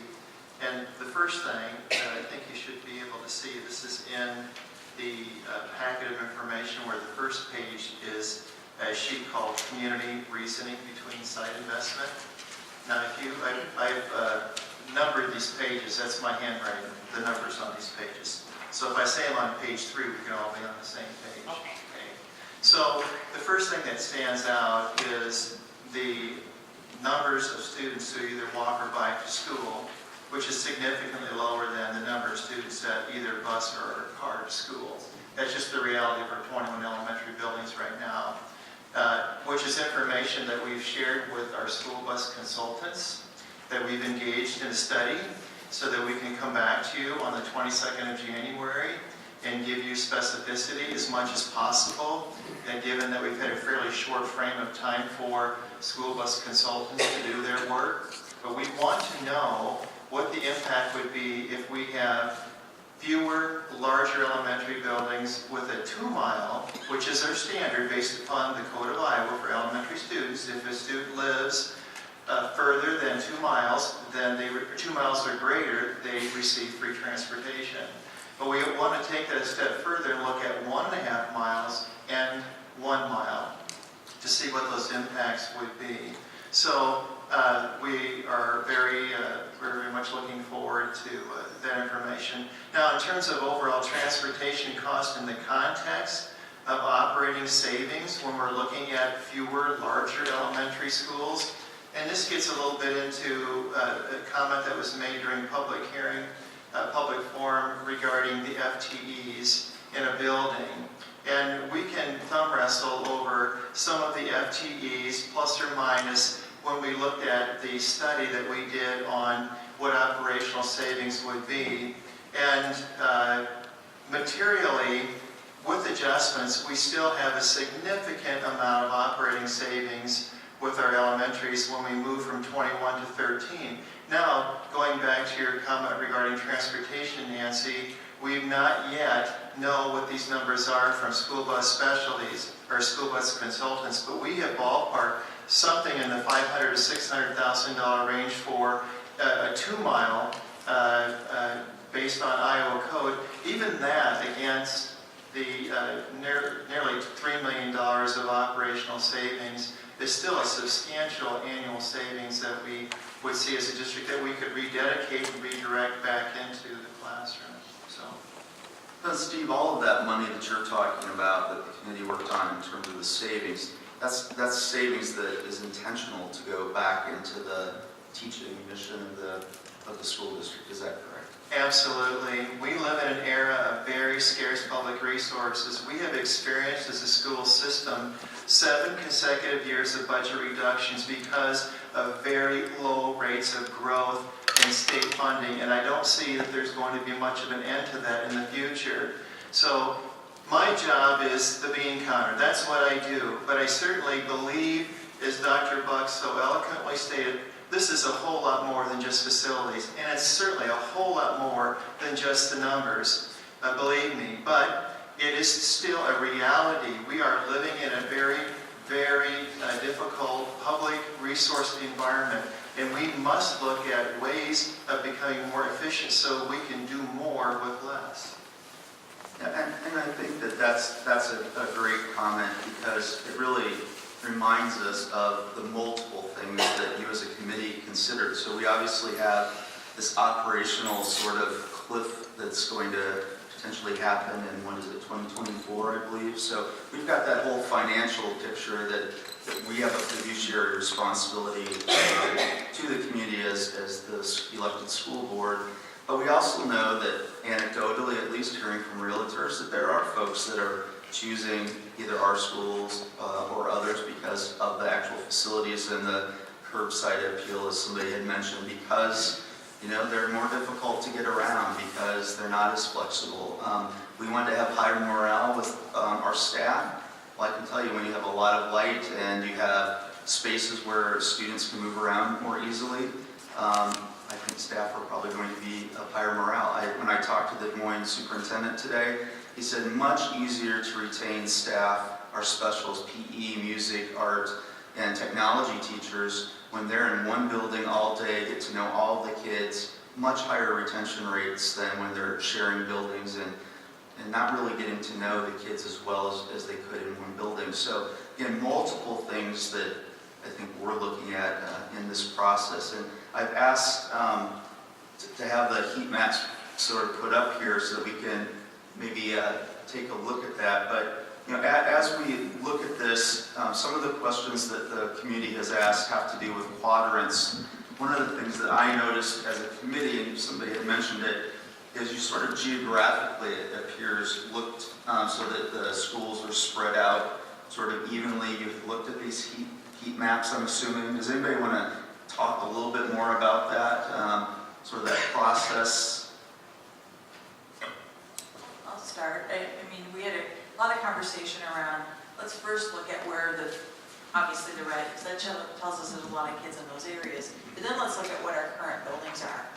And we had multiple meetings where we had conversation around how could we look at some schools, what would be some combinations of schools that could make these work. There was at one point where, and I think you said it well, Al, that we talked about, well, let's put them all on the border, but that makes no sense, because that's not where our kids are. How do we spread this out across the city? The other thing that we looked at with both of the heat map and then also our feeder pattern was really how do we equalize and make this more distributed across the city as we feed up to middle school and to our high schools. And so that conversation also led to knowing that, then what would we want to do as we look at those schools on the east side or the west side and that kind of thing. So there were definitely conversations using the heat map, but also using what would make some good combinations. I think Leslie said, let's look at what would make some good neighborhood possibilities as we maybe would close a school, combine them into another school, and knowing what is on the information that we got from Rob's group and the information around where our kids are at. Other board questions? I was going to Oh, yeah, absolutely. Go ahead.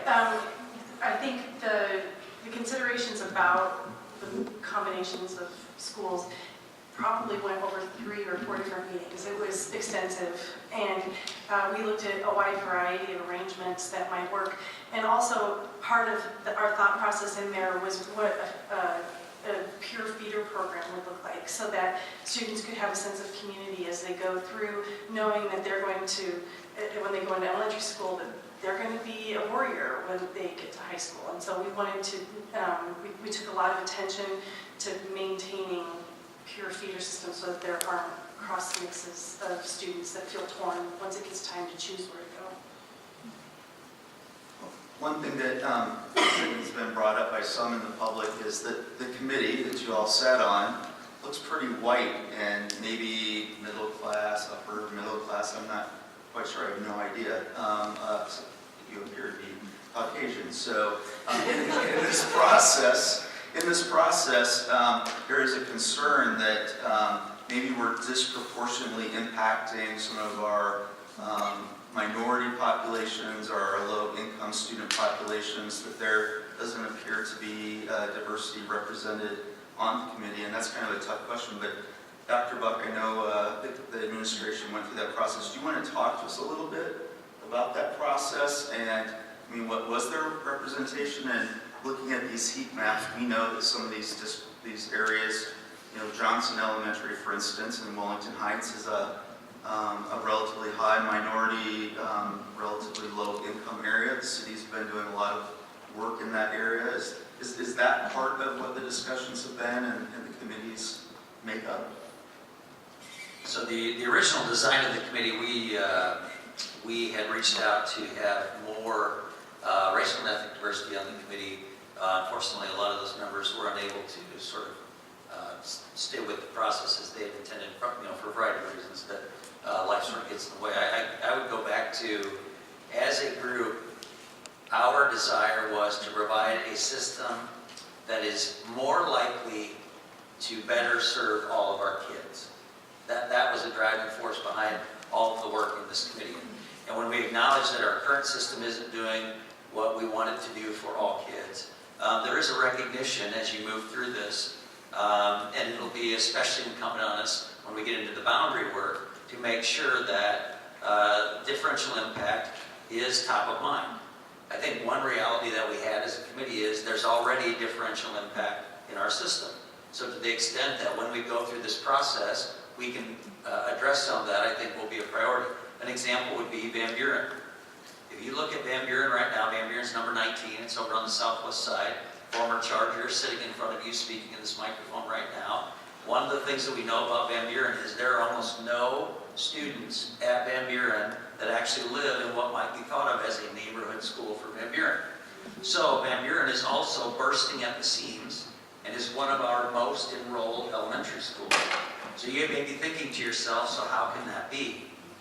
Well, the way that can be is if you go to the mobile home parks on the west edge of town out by Suburban Lumber, we bus kids in from out there. That is largely Latino and children disproportionately impacted by poverty.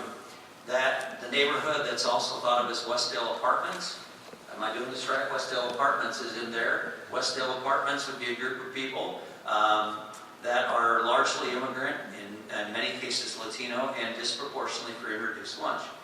So if you look at Van Buren Elementary right now, the kids that populate Van Buren Elementary are already disproportionately impacted potentially, depending on how one thinks about being disproportionately impacted by boundary and school decisions. So as this committee, so serving all kids was top of mind in the committee, a recognition that the ecosystem of our community will be changed in moving from 21 to 13 students, or 13 buildings. The bigger picture sort of step back of this is an opportunity to co-create our community. So Kristen asked questions about will staff be involved? Gary said will the community be involved? Mary talked about neighborhoods. All of those things in my mind blend back to the idea that whatever plan gets ultimately approved by this board is going to be an opportunity to co-create our community with meeting the learning needs of all kids in mind, and in particular, serving kids who've been traditionally disproportionately impacted by decisions. When I was at that panel discussion a week or so ago, one of the things that came up is research studies consistently demonstrate that people in vulnerable populations are often disproportionately impacted by decisions made by schools and cities. Yes. And part of the reason for that is they're already vulnerable populations. So what can we do as this committee, depending on what decisions are made by this board, to keep all of our kids in mind and make sure to the extent possible that vulnerable populations are not disproportionately impacted by the decisions we're going to make, not only at this table, but as we co-create the future of our community through a new elementary footprint. Other questions? Jennifer? And this relates back to providing services to kids to best be able to accentuate their educational experience. I would like for us to consider full-time media specialists per building moving forward, and I would like to see how that would change the finances of what's been proposed. So full-time media specialists, if I understand, we're talking about 4 specials as a potential. So you've got PE, art, music, and media specialist, if I'm not mistaken. Do you want to? Yeah, so I would have to speak to this one. So this is page 23 or something in your packet. Am I guessing that correctly? Boom. All right. So one of the things you see in that decision, so that framework is intended to be provided to give sort of a general outline of what we would expect to see as it relates to potential opportunities for general fund reinvestment in our schools in moving from 21 to 13. And I think, unfortunately, near the start of the process, we started to frame that conversation as a savings. No one ever desired for that to be a savings. Everyone desired that to be a transmission of cost, that is overhead cost. David, I love you, but from principals and others that are overhead back into classroom supports. That's really what that is intended to be, not intended to be some kind of cost savings. So if there's some direction as we move forward, so I would say this about that chart. One of the things that if we could go back and live our lives over and do something differently, this might be an opportunity to do that. And I'll give you an example. We have an item on there called facilitator. Okay? So people have that line item in there as facilitator. And what we had that facilitator line item in there for is a recognition that there's likely a need for more support in the administrative sort of part of being in a school than would otherwise be necessary in a smaller school, in a 600 student facility. So I wish we wouldn't have called it facilitator, because we have a whole other grouping of jobs in Cedar Rapids School called facilitators. They are funded through special education, and those roles will exist in our schools regardless of what happens with the number of schools that we have. So the reason that's important is we try to honor that we would probably need more supports, so we put that facilitator role in as a placeholder for partial assistant principal, maybe move to a model where you split half-time assistant principal in one building, half-time in another. Maybe you add an additional guidance counselor, sort of depending on the needs of the students in the context, but we did have a placeholder for an added cost. So that's one thing I would say about that chart. I'm going to say 3 things and I'm going to get to your question, I promise. The second one is all these other supports that exist in schools that aren't in the chart still exist. So we have special education funding that hires facilitators and a variety of other types of jobs. We have Title I supports. We have all kinds of supports in buildings that are funded through dropout prevention, modified allowable growth. We have funding streams called teacher leadership and compensation that provides instructional design strategies, on and on and on. So one of the worries when people see that chart is they say, holy cow, where are all these other jobs that we have in schools? Are all those jobs going to now no longer exist because of this chart? And the answer to that question is no. No. They will continue to exist, but we didn't put them into this chart because this is sort of a general fund overview snapshot of what we would anticipate happening for reinvestment in our schools. And finally, as it relates to teacher librarians. My sense is we probably do need full-time teacher librarians in this model. And the reason I would say that is exactly what President Flaherty has highlighted, which is if we really want to get to 4-person PLCs and robust professional learning community time for 4 teachers in each grade level, the only way to really make that happen is to have 4 specials so that there are places for children to go while their teachers are having robust conversations about designing even better lessons for our kids. The other thing it does is, I've heard a concern related to specials teachers having 24 sections over 3 days. If you go to a 4-section model and 4 specials, you go from teaching 24 sections as a specials teacher in 3 days. We're getting into nitty-gritty detail, but these are things that are real things. That goes to 24 sections over 4 days.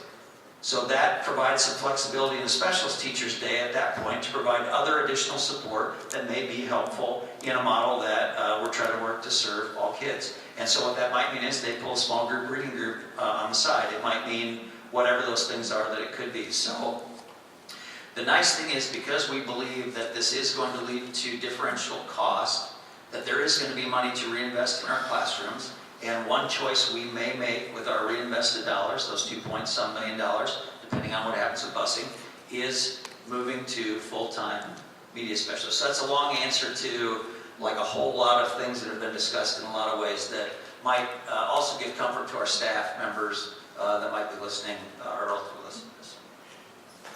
And that sort of reminds me too, we talk about pulling out students for one-on-one instruction, and as I go through our elementary buildings, I see a lot of individual volunteers or teachers sitting in hallways, which are pretty narrow hallways to begin with, doing this instruction. So as we walked through Linn-Mar and College Community, it seemed that they already had specially designed spaces for that sort of instruction and that individual work. And I'm assuming that that would be built, that's part of this design work. Okay, other questions? John, Yeah, Harry. I'm looking at this, the committee, page 1, committee reasoning behind site reinvestment. Before, I have a question about that, but I need to make sure that I'm looking at it right. On page 4, it lists the schools.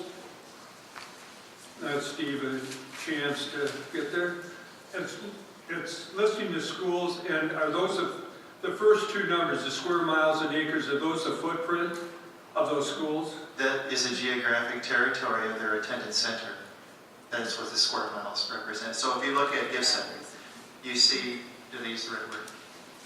Boundaries? No, it's their boundaries? Yes, It's their boundaries. Gibson is 35.9 square miles. That is a very large, if you look at, well, you don't see it on this, but if you turn the next page, you'll see, and I do believe, Justin, we do have the current school district boundaries. If you could find it, there you go. So you can see how large Gibson is. It's significant. Is that a neighborhood school? Probably a very large neighborhood, but this idea around neighborhoods, when you look at the current 21 elementaries, you see a lot of them are very large geographically that require high levels of transportation, both bus and car. So anyway, that's a long-winded answer to your question. So we have from less than 1 mile, it looks like 0.9 miles, all the way up to almost 36 square miles for some of our elementary schools that we consider to be neighborhood schools. So there's a huge variance. Is the second column then just in acres? Yes. It's the same, it's a different metric, but it's a measurement of size, area size. Then it nullifies my question, because I was wondering between when they were talking about choosing right over Kenwood, it said the right size is bigger, has a bigger footprint than Kenwood. That may be a good segue into a discussion that I would like to have, because I know that it's been brought up in some public discussions. So as the committee was looking at especially our commitment into some of the more core neighborhoods, originally there was some discussion about moving the schools in a ring around the city and how far out that would be, and then I think there was that discussion about pulling them. We're really committed to the core neighborhoods as well. And so we have first on here, Arthur versus Garfield. Now many of us have talked at hours with some of our historical preservation folks in town, and there appears to be some significant interest in the uniqueness of Garfield architecture versus Arthur. When you look at Kenwood, there's been some discussions. David, maybe you can help us. Kenwood has this amazing leadership program, and as a board, we've worked very, very hard to try and move the dial on student achievement, and it seems to be making a difference at Kenwood. We heard from a mother at our last board meeting that was very concerned that her child wouldn't have the opportunity to go to Kenwood. And again, as I look at the heat map of those, I'm just wondering between Kenwood and Wright, and Arthur and Garfield, if we would flip-flop those, would there be a concern from the committee or the administration or anybody on the board about at least having that discussion? Is there something about keeping Wright versus Kenwood and Garfield versus Arthur, two of our older schools, in that kind of core part of the community? Several people have asked about that, and I know the historical preservation folks have brought that up, some of them. Well, John, I don't know if it would be helpful, looking at that page 1. I had the same questions, especially about Kenwood and Wright. But I find a lot that these points that were brought forward about being a larger site, Wright being almost an additional acre of land, and the fact, and I think it was reinforced tonight by one of the teachers, is it's the people within the building that make it. So I'm less concerned about moving the Kenwood magnet program to a different building, because I think that if the program is great, which I hear great things about it, then it will continue to be great regardless of where it's housed. And this larger acre, the proximity, the rationale here, I don't know how other people feel on the board, but almost an acre of land, that's a big difference when we're talking about increasing to a 600 student school. I would support continuing with at least for this Kenwood Wright. I mean, I think that those are discussions that need to continue to be, but this helps me a lot to put it into perspective. David, do you have some thoughts about the staff? I mean, obviously you're the principal, you've been there for a few years. Yeah, so this document in front of the board does a great job of summarizing the conversation about Kenwood or Wright and the conversation we had as facility committee. Just speaking from my personal preference, when I've had conversations with our community, majority of the concerns that have been expressed to me is about the ecosystem we've created within the Kenwood Leadership Academy. Once I've told our community that there will always be a leadership academy, that's put their concerns at ease. Then there's a question, they want to know when and where, and all those kind of questions we don't have answers to at this time. But the biggest thing that I hear from our community is, will there always be a Kenwood Leadership Academy? Because they want that. And then I also do hear concerns around historical value in the neighborhood. But those are far and few between what's expressed to me around just the ecosystem we create within the school.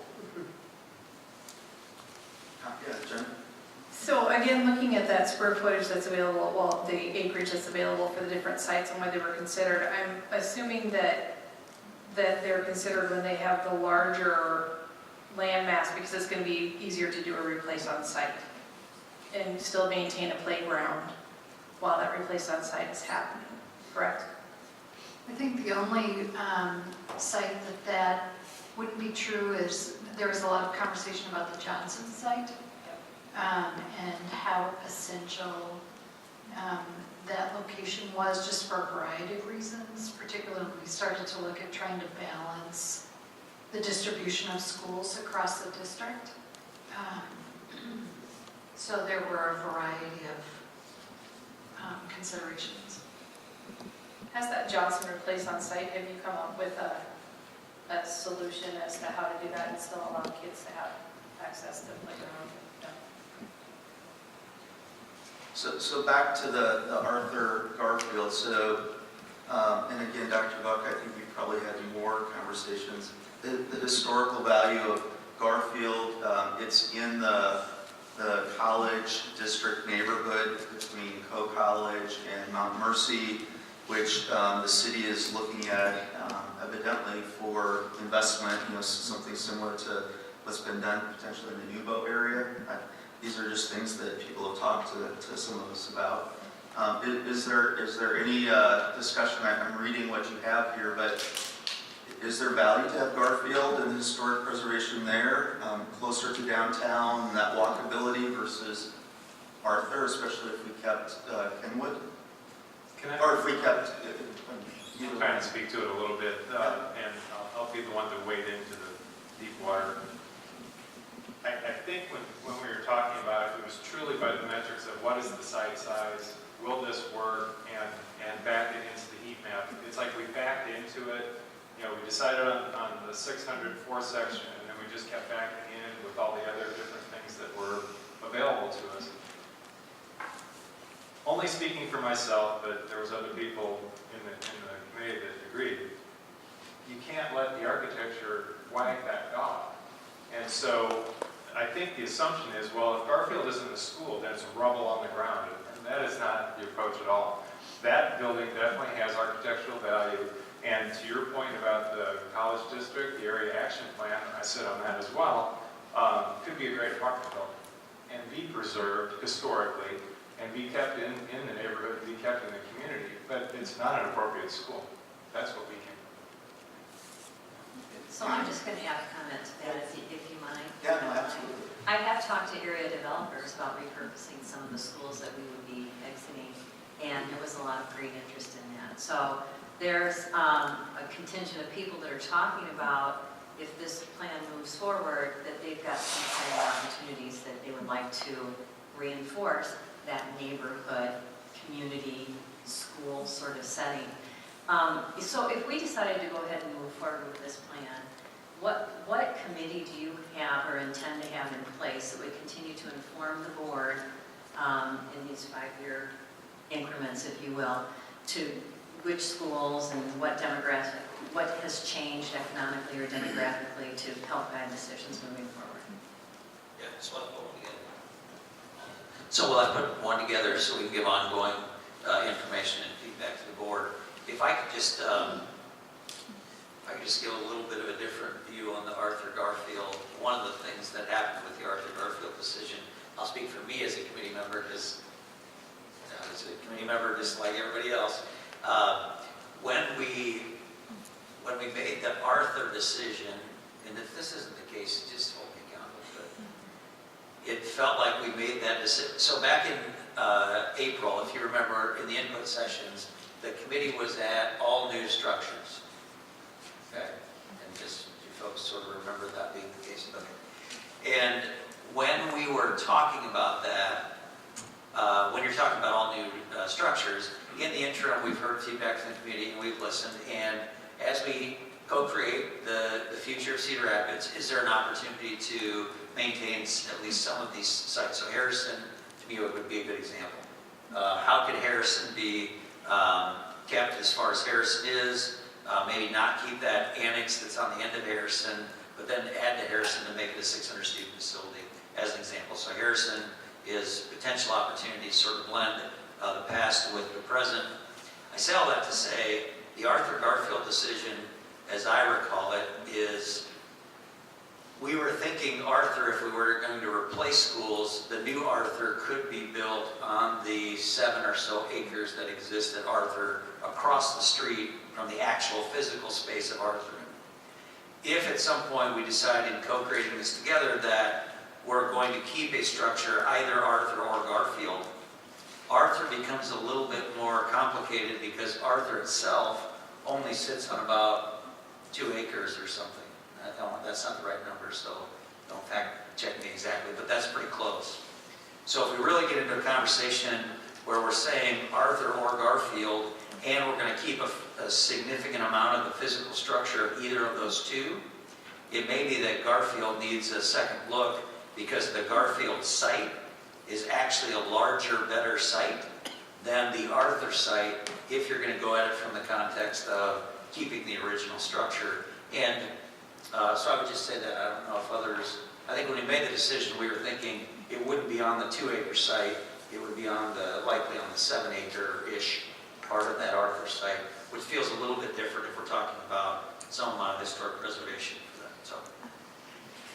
So even if we did this with Arthur and the new facility is built on that field area of the annexes, we may still have to do something with the old facility. Not necessarily tear it down, but repurpose somehow, so that would not necessarily be a school facility. Okay. Is that part of the, okay. Rafael, I'm sorry, you have a question. So just a quick question as part of the process. I know Arthur very well, I know Garfield very well, I had kids that attended.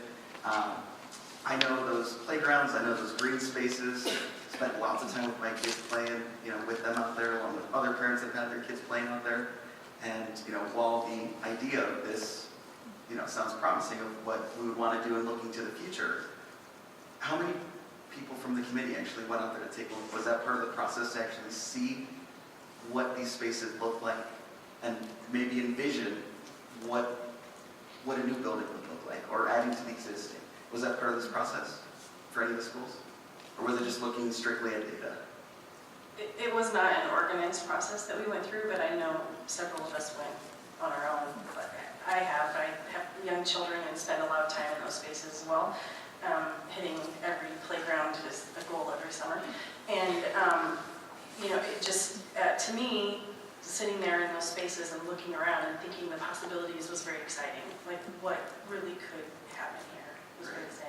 I also kind of wanted to mention that, as I said before, we went through a lot of variations of possibilities of closings. And I think that Al spoke very well when he mentioned that, we provided a framework that, I think if you were to poll, although we came to consensus and pretty strong consensus on most of these decisions, there would be members of the committee who perhaps still think, one way or the other, one school versus the other. I want to comment on that. It's a matter of prioritizing the various factors that went into it. I mean, size of the footprint for the school and what the outside facilities it could have. One of the preeminent factors that were important to us, we want to stay in the core areas.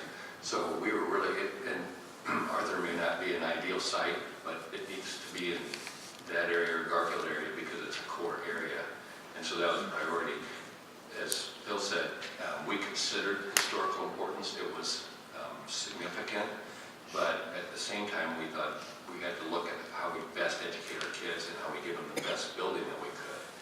In some circumstances, some historical nature of those buildings might become more important, and that would perhaps sway which one you pick. But we were considering a variety of factors to try to get those conclusions, and it was very important to keep schools in the core of the city. Right, and that's important, and that's one of the things that I'm sure we've all heard of, that there's concern, there's criticism that some of these things were predetermined outcomes. That, what was the priority, right? And did somebody come in, these are going to be our priorities, it's going to be historic preservation, or certain parts of the city, or certain schools, that there was some sway that someone on the board and, this committee, colluded somehow. But the process from the beginning was open. Everyone came in, and you took the information, and then ultimately determined what would be the priorities, right? That was part of the process. The process was at times irritating. Right. It was a lot of dots, weighing things that seemed difficult to consider. So I think, all our answers to you are to say that there's flexibility and there's the ability to iterate on this recommendation going forward. I think in general what people looked at, and while we didn't tour every school, there was a significant percentage of the committee that toured a number of representative buildings that was intended to give people an overall experience of the trade-offs and the possibilities. One of the things we haven't mentioned is that we also looked at costs to update versus costs to replace. And, that's where some of the trade-offs occurred around recommendations to retain certain buildings because of recent expenditures or updates or the relative newness of the building, like a Viola Gibson.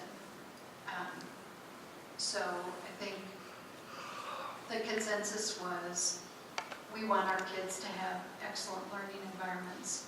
We want staff to have excellent working environments. And we want to be able to say to the larger community, these are schools that are worthy of all of you and the things that you care about and you value. And it's going to take us a long time to get there. So I think the other thing that people sometimes lose sight of is, even if you voted tonight, there wouldn't be wreckers tomorrow. This is a long process of building the future of these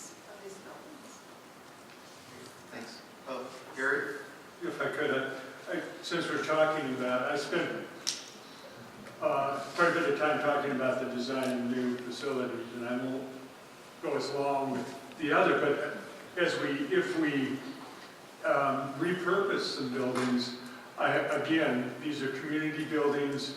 I believe that, and I think as a board, we probably, I would hope you'd share the idea that the community should have input into how they're used. And we keep thinking of maybe as a negative, but losing a building, maybe, not maybe, but it could be a real asset to the neighborhood. They have input of how could we strengthen the neighborhood, what could be in that space. And again, I don't want to dictate that's the community, but there are, I think, possibilities. And there's a lot of fear, maybe distrust.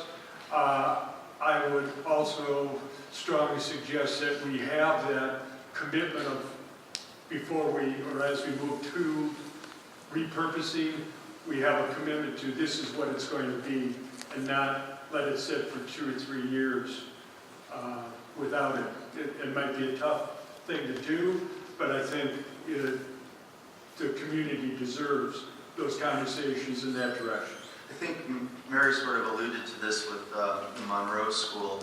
Although that took a few years, there definitely has been an ongoing commitment from the district. And I went back and looked at the district since the 1860s when it was founded, and there really have been dozens of repurposings and closings and moving one school to another. Middle schools that used to be high schools, and high schools that were built that had, Washington High School had, I don't know how many trailers back in the 70s and 80s, I think it was, before Kennedy was actually built. So students, they had them all lined up so that the public could see all the trailers, right? So that they would approve, I think, Kennedy High School probably. But nonetheless, there have been a lot of changes. And I did not find examples of where the district just abandoned property and let it sit for decades and become urban decay. So that's not the history of this district, and knowing our board members and our current superintendent, I don't think that's the intent by any means of this board. So I appreciate that, and I absolutely think, and again, you guys all, we're open session now, we can talk about this, but I think we have a commitment that any building that would be closed, we would want to bring together that neighborhood, whatever that population is. The city representatives, the building, the contractors, the nonprofit agencies in town that help support many of those services for some of our most vulnerable populations, to bring those folks together to have that conversation. What do you want on this site? I had one couple after the last meeting come to me. They were from the Madison neighborhood, which Nancy represents, and they were scared to death that a high-density apartment building, low income, was just going, that was what it was going to be that was going to get torn down and they would have no say in it. And once we started having that conversation about, there's no decisions about this at all, what would you dream about having, as part of your neighborhood, as part of your community? What services do you need? What businesses would you like? Do you need more affordable housing? Do you want more families to be moving into that neighborhood? The conversation completely changed. And again, I think, and again, speaking for me, but I think for the board is that that's kind of the direction that we would like to see this go. So any piggybacking on that, or? I'll just add, if you watch how council makes decisions on development, it goes through that process of how does it impact the neighborhood, and they do take into consideration all of the neighbors' concerns and requests. So that process is reinforced, not just through the district, but through the city. And I think conversely, with any new facilities, all the discussions that we've had, and when we went and looked at College Community and Linn-Mar and some of the things they wish they would have done, how can these new facilities be purposed intentionally for the needs of that area? So when we talk about having access in evenings and weekends like we do at the Northwest Recreation Center with Harrison, that's really a critical issue. Key card access and security for our kids, and the rest of the building is key. I've looked at the Aldine School District. I've mentioned this a few times over the years down in the Houston area. they intentionally have areas in their media center or their library, lots of computers and things. The community colleges come in and they do job training and skill building for the parents. A lot of these parents do not have really great experiences. It's high poverty, lots of immigrant families. They come in and they use that facility evenings and weekends while the kids are getting extra supports in their work, and also all kinds of recreational activities and things in other parts of the buildings. But those kids see their parents valuing education and recognizing, setting an example that even though it wasn't so great when I was, whenever in K-12, this is important, I value this, and it's going to be important to us. So I'm sitting there looking at Al. I know we've had lots of conversations in the past, and I know, those are the kinds of opportunities that sort of get me excited about what could be with these facilities, and it really depends on what the community in these neighborhoods and the city and so forth value. So, Gary? John, as I go through, a lot of the things that I had that I wanted to make sure I covered have been hit by myself or others. So, but before we run out of time or whatever, there is a key point that I want to make, and that's that we as a board, we now have the information. We need to have somehow more community conversations. They said what I experienced at Grantwood, we walked away. It doesn't mean that we necessarily changed anyone's mind, but there was a greater understanding, and I can't help it, but hope that it would help to with our community building, that some way. The other, as I look around, I'm concerned that you can say that, well, we have a public input tonight and so on. 30% of our school population is minority. 50% is free and reduced. Look around, I don't think I've seen reflective. So somehow, it's been something I think we've scratched our head with lots of times, but I think we need to find some way to go to them rather than expecting them to come to us. And so I really advocate that we have community conversations to help strengthen not only relationship, but also to get the inputs and the understandings from the community as we move forward. And I think saying that, I think we may have to look at pushing back a little bit, maybe a final decision on this. I think we were looking at a vote January 22nd or whatever. That was the earliest date it could be. Right, okay. Can I So I have Nancy? I have a question for Gary. How many additional community conversations are you thinking we need? And I understand changing the location, and I think that is important. So we have the input of the entire community. But do you have a sense of how many additional community conversations?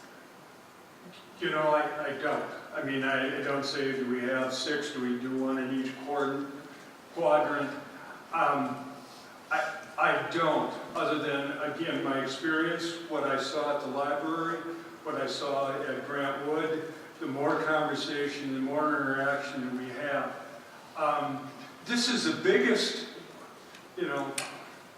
I've been in Cedar Rapids education for 47 years. The last biggest impact that we had in the educational system, I believe, was when we moved from a K-6 to a middle school concept that had such an impact on the total system. What we're talking about is going to have probably even a greater impact than that decision. So,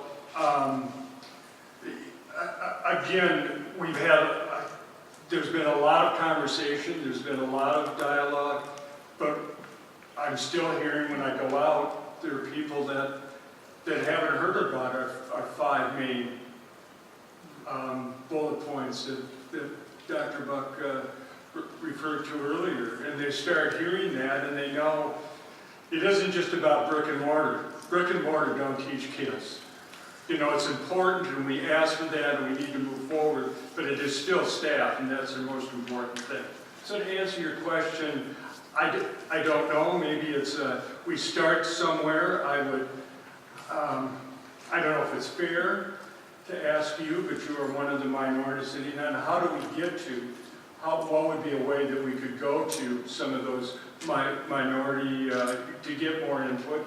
And not just minority, but just even some of the lower socioeconomic into some of our areas. So I think we go out and we try to have some conversations, to do it maybe off-site of a building, to do it in a church, do it in a public, in Mercy Hospital, their meeting room. I don't know. So I think we need to have those conversations. one of the questions though, Gary, as you bring this up, are you discounting the fact that many of us have spent dozens of hours with many of these people? So when I talk to other board members and to Dr. Buck about this, so the Save Our Cedar Rapids neighborhoods, the Grantwood neighborhood basically, 90%, I guess, of the communications I'm getting, I don't know about the other board members now, but it's from that one neighborhood. And it really comes down after meeting with some of the leadership of that neighborhood association.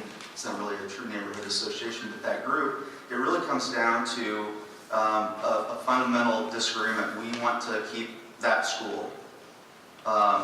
They don't seem to have issues with the rest of this. The other thing is the issue about historic preservation. Is the school district responsible for maintaining and preserving historic facilities, or is education our number one goal? Is there a way to try and do both?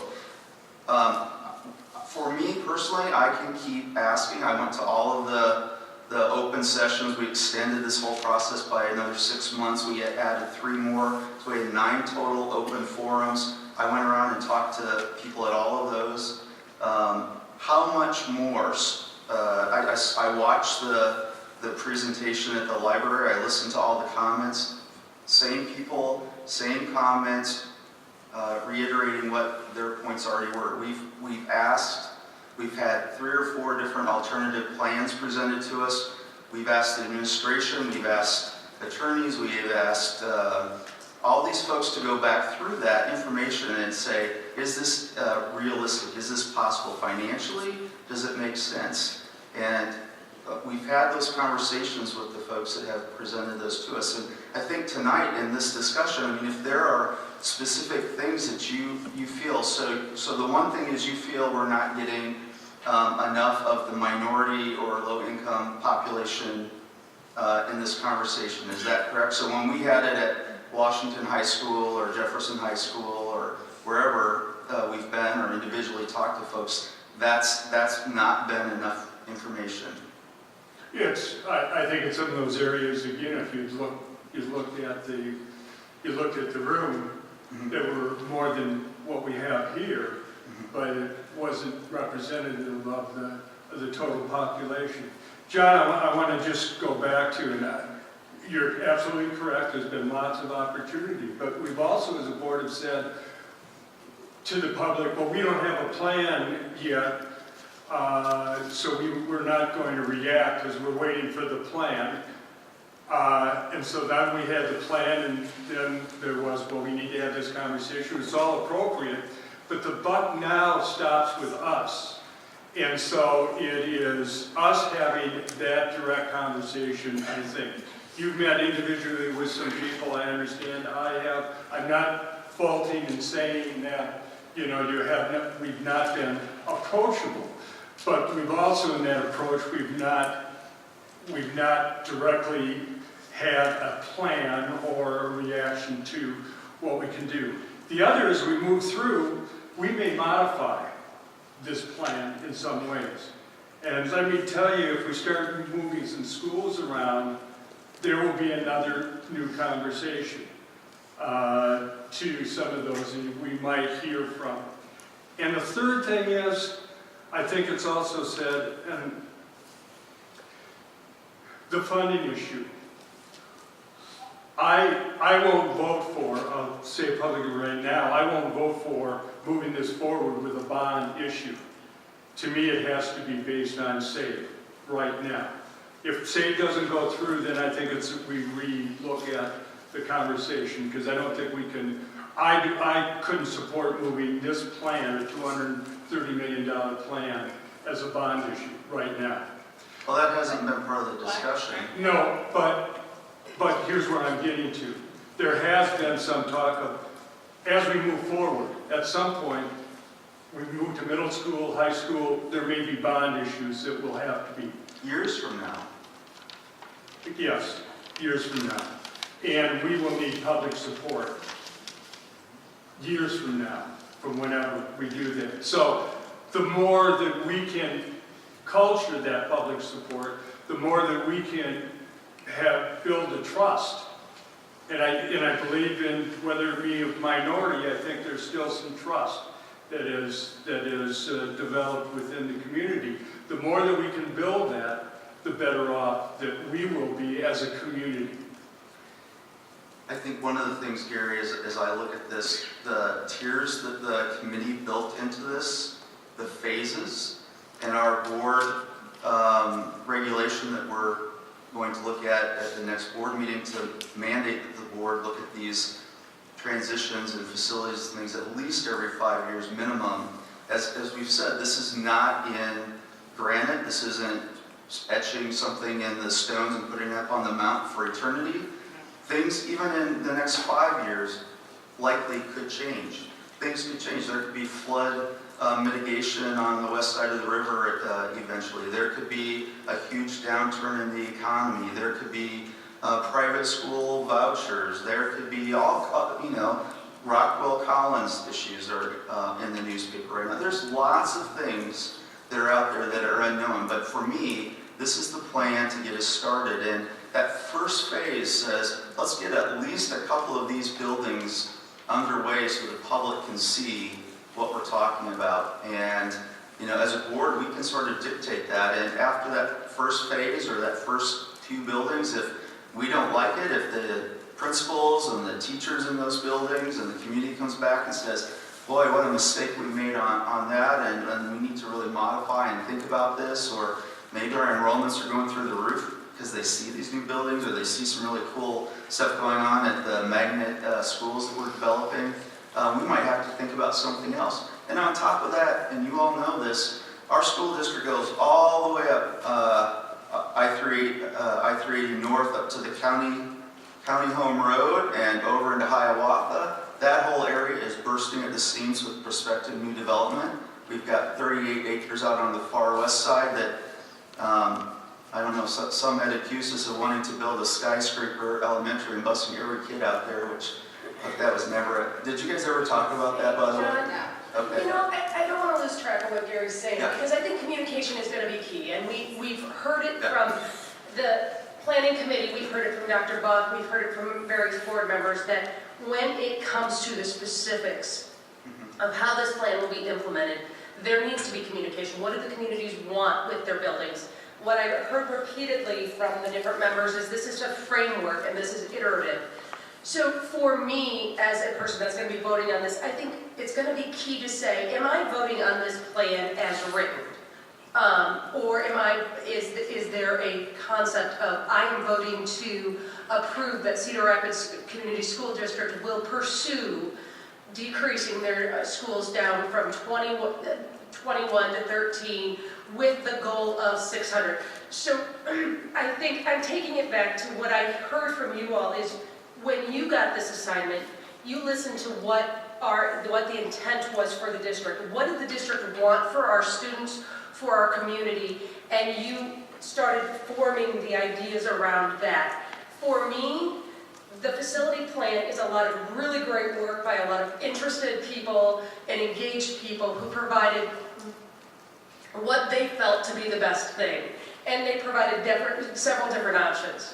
As a board, what I would see me voting on is, do I take the goals they were given and how they interpreted that need of 600 schools and the basic outline framework, not these specifics of what if it's Arthur or Garfield or who it is, but those specifics of that we do know at this point. 13 schools, 600 classrooms, this many sections. That's what we're voting. That, in my mind, is what we're voting for. the conversations with the communities of what does that mean in Kenwood? What does that mean for Garfield or Arthur or whatever? And is it a new building? Is this infrastructure, or is the facade of this building important enough that for your community that we need to keep it? Those are conversations that are going to happen later. The plan right now, to me, is, do I believe and trust in the work and the discussions and the conversations and the need for our district that occurred and that I know and I've heard to say we need 13 schools that have that capacity and So the one thing, and I'm not disagreeing with the need for communication, but the one thing, the administration needs to have a starting point. So starting point, this committee, all the folks that put this time into it have said there's a first phase to this, and I don't know how quickly that would start depending on SAVE. Yeah, if SAVE happens, then the money's available July 1st. Oh, thank you. So if SAVE were to be extended, the money is available, about $212 million available July 1st, 2020. If SAVE was passed in this session, then we would know that, so we could start to plan in a way that would say, let's get shovels in the ground on that first school in the summer of 2020 and open that first elementary school in the fall of 21. And there's a lot of conversations that would happen between now and then, or between whenever the vote occurs and that shovel in the ground. Right, so part of this is, as we get into this process, we have to work hard to honor what we've said all along in this process, and even tonight, which is, once something is decided, we need to engage our community in conversations. So the example I always give, because it's the only one that makes really great sense to me, but that doesn't make it right. If we look at this tier, and you look at the needs of Coolidge, Coolidge is the building most in need relative to the cost of replacement. So if some plan is approved, then I think we start the conversation with Coolidge as an example. We engage folks that are in the Coolidge boundary. We draw a 1.5 mile circle or something on Coolidge and say, let's start dreaming about what the next version of Coolidge would look like. And so we start to engage the conversation around that. The only caveat I would give to this conversation is this. The committee, and if this isn't what you experienced, please do say something else.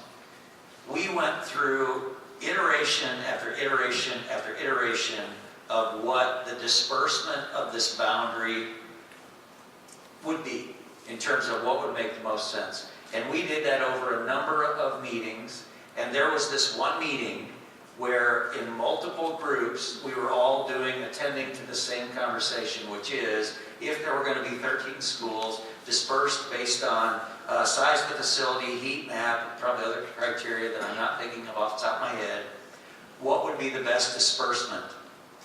And in 3 or 4 different groups, we acted independently. And we came together to talk about what we decided independently, and what we found is they were the same. So we had talked about this enough, looked into this enough to say there seems to be something about this pattern that makes sense when you take people through a rigorous discussion and conversation. So I get a little bit, and I'm not saying it's the exact right pattern, but I would say to say it's just an open-ended, let's start building 600 schools, and I don't think that's necessarily what's intended in this conversation. I would want to honor that the work of the committee did. There was a moment where it was like, holy cow, that all sort of came together separately. So I just would, and others of you remember that differently. Could I attempt to stitch together a couple things here? Gary, I think you're spot on in terms of what your concern is. I was at the Grantwood PTA open house that evening, and there's a point to this. From the very first comment and question that was raised tonight, and many of the questions that were raised at the Grantwood open house, what people are describing is the process known as programming. And programming happens after you've decided to move ahead with the project, engaged a consultant to start guiding you through. In my opinion, what we're seeking is approval for the term that's being used, the framework. Kristen, you described it perfectly. To make a decision on the framework so that you can start programming. And I think many, if not all, of the questions, concerns, people have get pressed out in the programming process. Steve and I were at a college district area action plan open house that was held at Co-College. One of the best attended open houses that the city's had in a long time. And I remember Steve saying, "This is really neat." I'm like, "Steve, this is what the schools need to do when you pull the trigger so that we engage each neighborhood," just like you said, Brad, to draw that radius, send out mailers, start the communication, and draw them in. You can't make them come, but you know they're invited.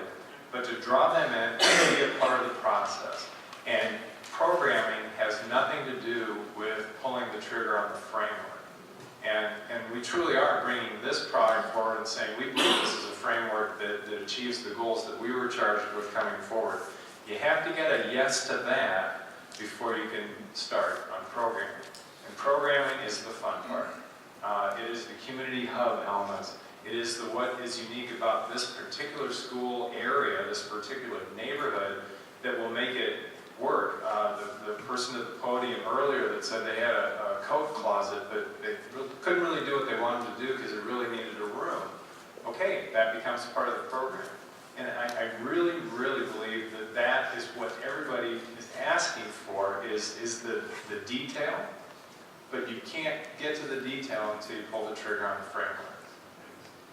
I do want to say too, I think that this board well, it really started, Jim, you talked about back in 2012, 2013, we had Shive Hattery looking at every one of our buildings and looking at the needs. A lot of that was driven by ADA, but what would it really take to bring these up to, modern education standards that were appropriate? And that's where that whole process started. And from that time, and I've been on the board since then, this has driven that discussion to the point where we are asking this committee. So we as a board over the last 18 months have had a number, at least 4 or 5 presentations based on the conversations that are coming through this appointed committee to us to give additional insight and feedback to the committee and to Dr. Buck, who is our administrative liaison to that committee, to give them that direction. So I appreciate this concept of this being the framework. And really what I've heard is the fun part, but also probably the bigger piece of the puzzle here is going to be to engaging and thinking about the opportunities for all the changes that might be possible. So are there any more specific comments? Okay, so Gary, I know you want to add additional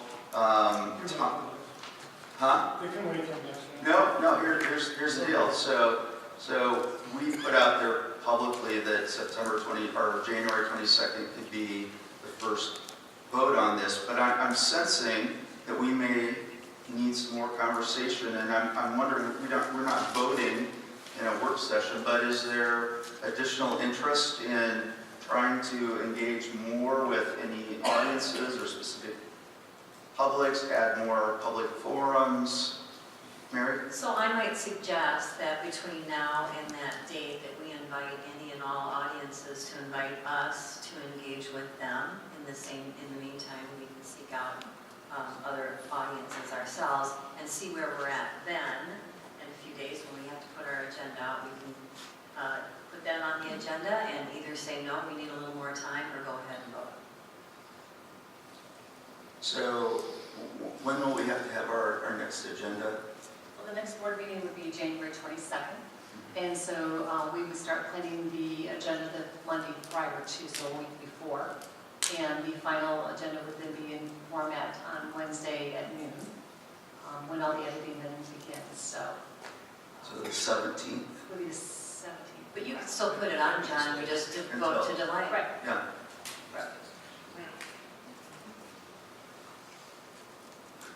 So, well, again, I think the board members, if you have a specific interest in this, I mean, I'm willing, and I think that there may be some benefit to extending this, if that's what the board feels is important. So, again, this is really, it's not my decision. I'm just one of 7 board members. I'd like, because I'm kind of, I thought through what am I asking for? And someone said, well, what do we do? And I didn't have like promoted coffees at Hy-Vee and they, Saturday morning, and you get very small, good conversations, but not the kind of, I think this topic, I think we now have something that would generate a little bit more. I like the idea of at least putting out to the public, if you'd like, if you have a group or whatever, to contact us, and we want to have those community conversations. Realistically, we can't. These are high-paying jobs that we have up here, and so, realistically, we can't have 100 meetings. Listen, I mean, if you have more than quorum or more, right, we have to publish meetings and have all the... Right, so it has to be done, and the public has to understand it would have to be, 3 or less, people that would be there. But to give us, we're still sitting as a barrier when we have them at the board meetings. We can't react to the public as they come up. We can't have that dialogue, and I know individuals have done. But one last thing I had on my list, and I think we've already somewhat gone around it, but the idea of going slow, at least, to begin with. I'd like to see a structure built, or 2 structures built, going through the processes that we're outlining, talking about, show the community so the community has a chance to see how the process works, what we've done, and help to build that trust and show what it is, and also work out some of the kinks in the box that we've had. I don't want, and I think we're all in agreement, the cookie cutter what we built the last time was for Jackson, Cedar, whatever, and architecturally designed, put them out there all at the same time and not. But if we also look at, we're going to come back, if I look at the timeline, even with the resolution that we passed, it would be after we're into Tier 2 before we did the review. 5 years would put it at 23, according to the plan that we were given. 5 years from now? From when we've passed this? Right, wouldn't that put it at 23? Tier 2 starts in the middle of 2022. So I'm just saying that we'd already, according to the plan, we'd already moved into the second tier without that discussion. So the board regulation, that's the maximum amount of time that we as a board administration could wait until we looked at it. If we as a board want to look at it every single year, we can choose to do that. So I think you've made this point, and some others have made the point here, that we need to sort of take a phased approach and maybe do one on one side of the town and one on the other side of the city, and let the people see that. And I sort of am envisioning that be happening as a natural part of this phasing that the committee talked about. So does that kind of where you guys were at, or? Well, so I think this gets to Phil's point a bit about programming. I would just put this out there. We have to be thoughtful about the first couple of schools, because what we don't want to have is we build 600 student sites and have them sitting there at half or 2/3 capacity because we haven't, and I'll be courageous and say an example. If you start with Coolidge and you look at the Tier 1 schools, you almost need to do Jackson next. And the reason for doing Jackson next, if you're familiar with the west side at all, Coolidge and Jackson, do you see that blue school in the center that is Truman? That is likely the first logical place to say, let's engage about Coolidge and what the dream of Coolidge will be. Let's dream about Jackson. And let's also engage Truman in what repurposing in the next dream of Truman would look like. If you look at that tier and do Coolidge and then Arthur and then Jackson, one, you don't have a place to put kids in Arthur if Arthur were to be some kind of rebuild that's Arthur itself. And even if it's a new Arthur, then you end up with a Coolidge and an Arthur, and you review your process, and you say, how's it going? And you say, well, we got 2 schools, one on each side of the river, each sitting half full. That doesn't necessarily make strategic good sense either. So I think if we're going to go down the path of saying, let's sort of audit this along the way, which I think is important.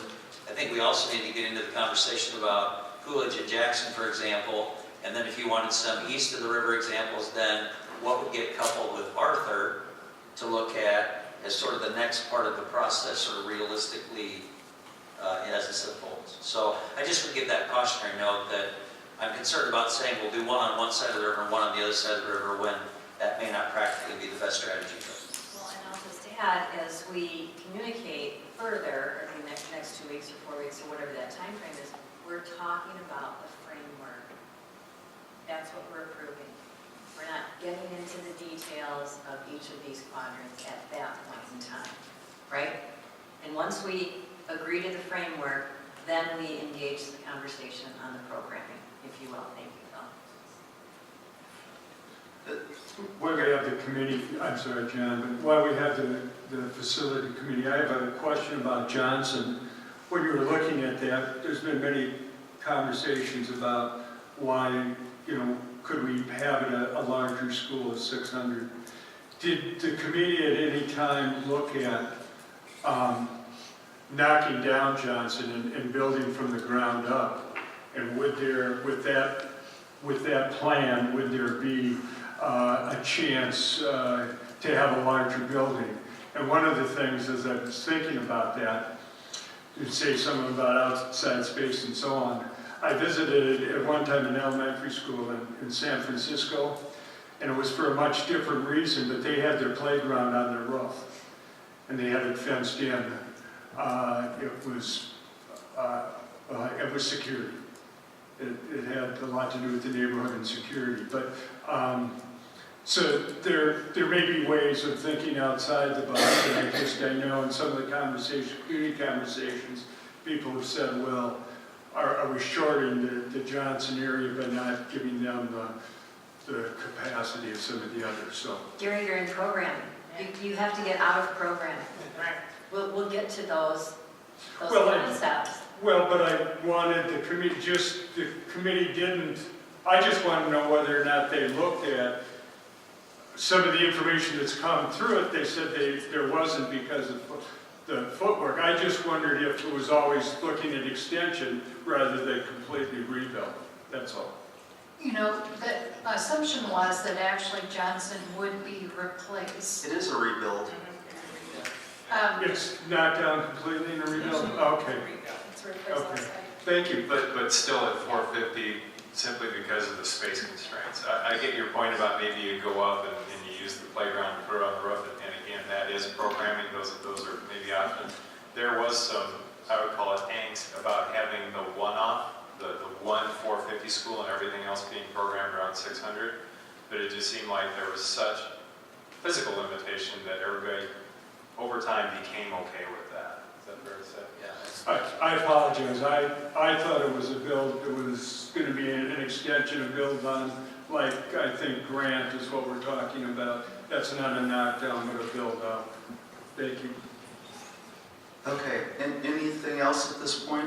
So what I'm sensing, and correct me if I'm wrong, let's go to the next meeting on January 22nd.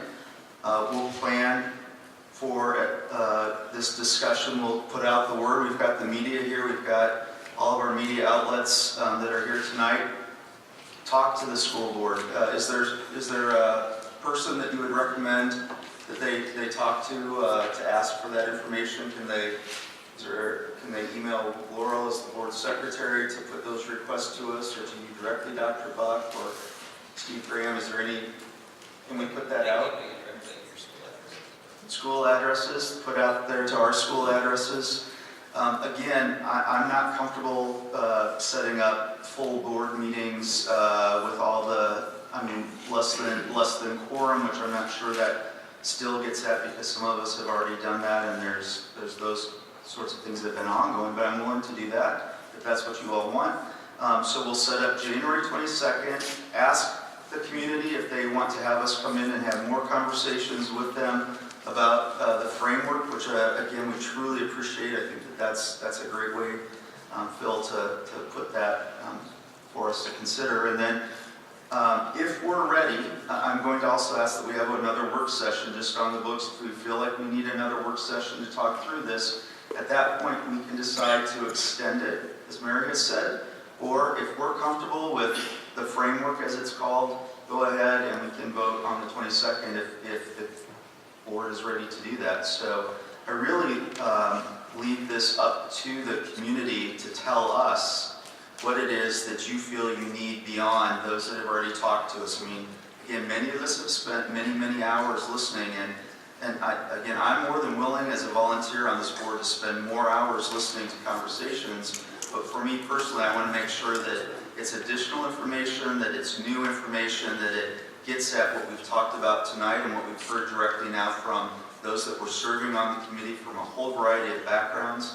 And I would encourage you to also ask Dr. Buck and Steve Graham and others that were part of this on the administrative side, if you have questions of them during this process. So does this seem like a fair, sort of equitable way to move forward on this?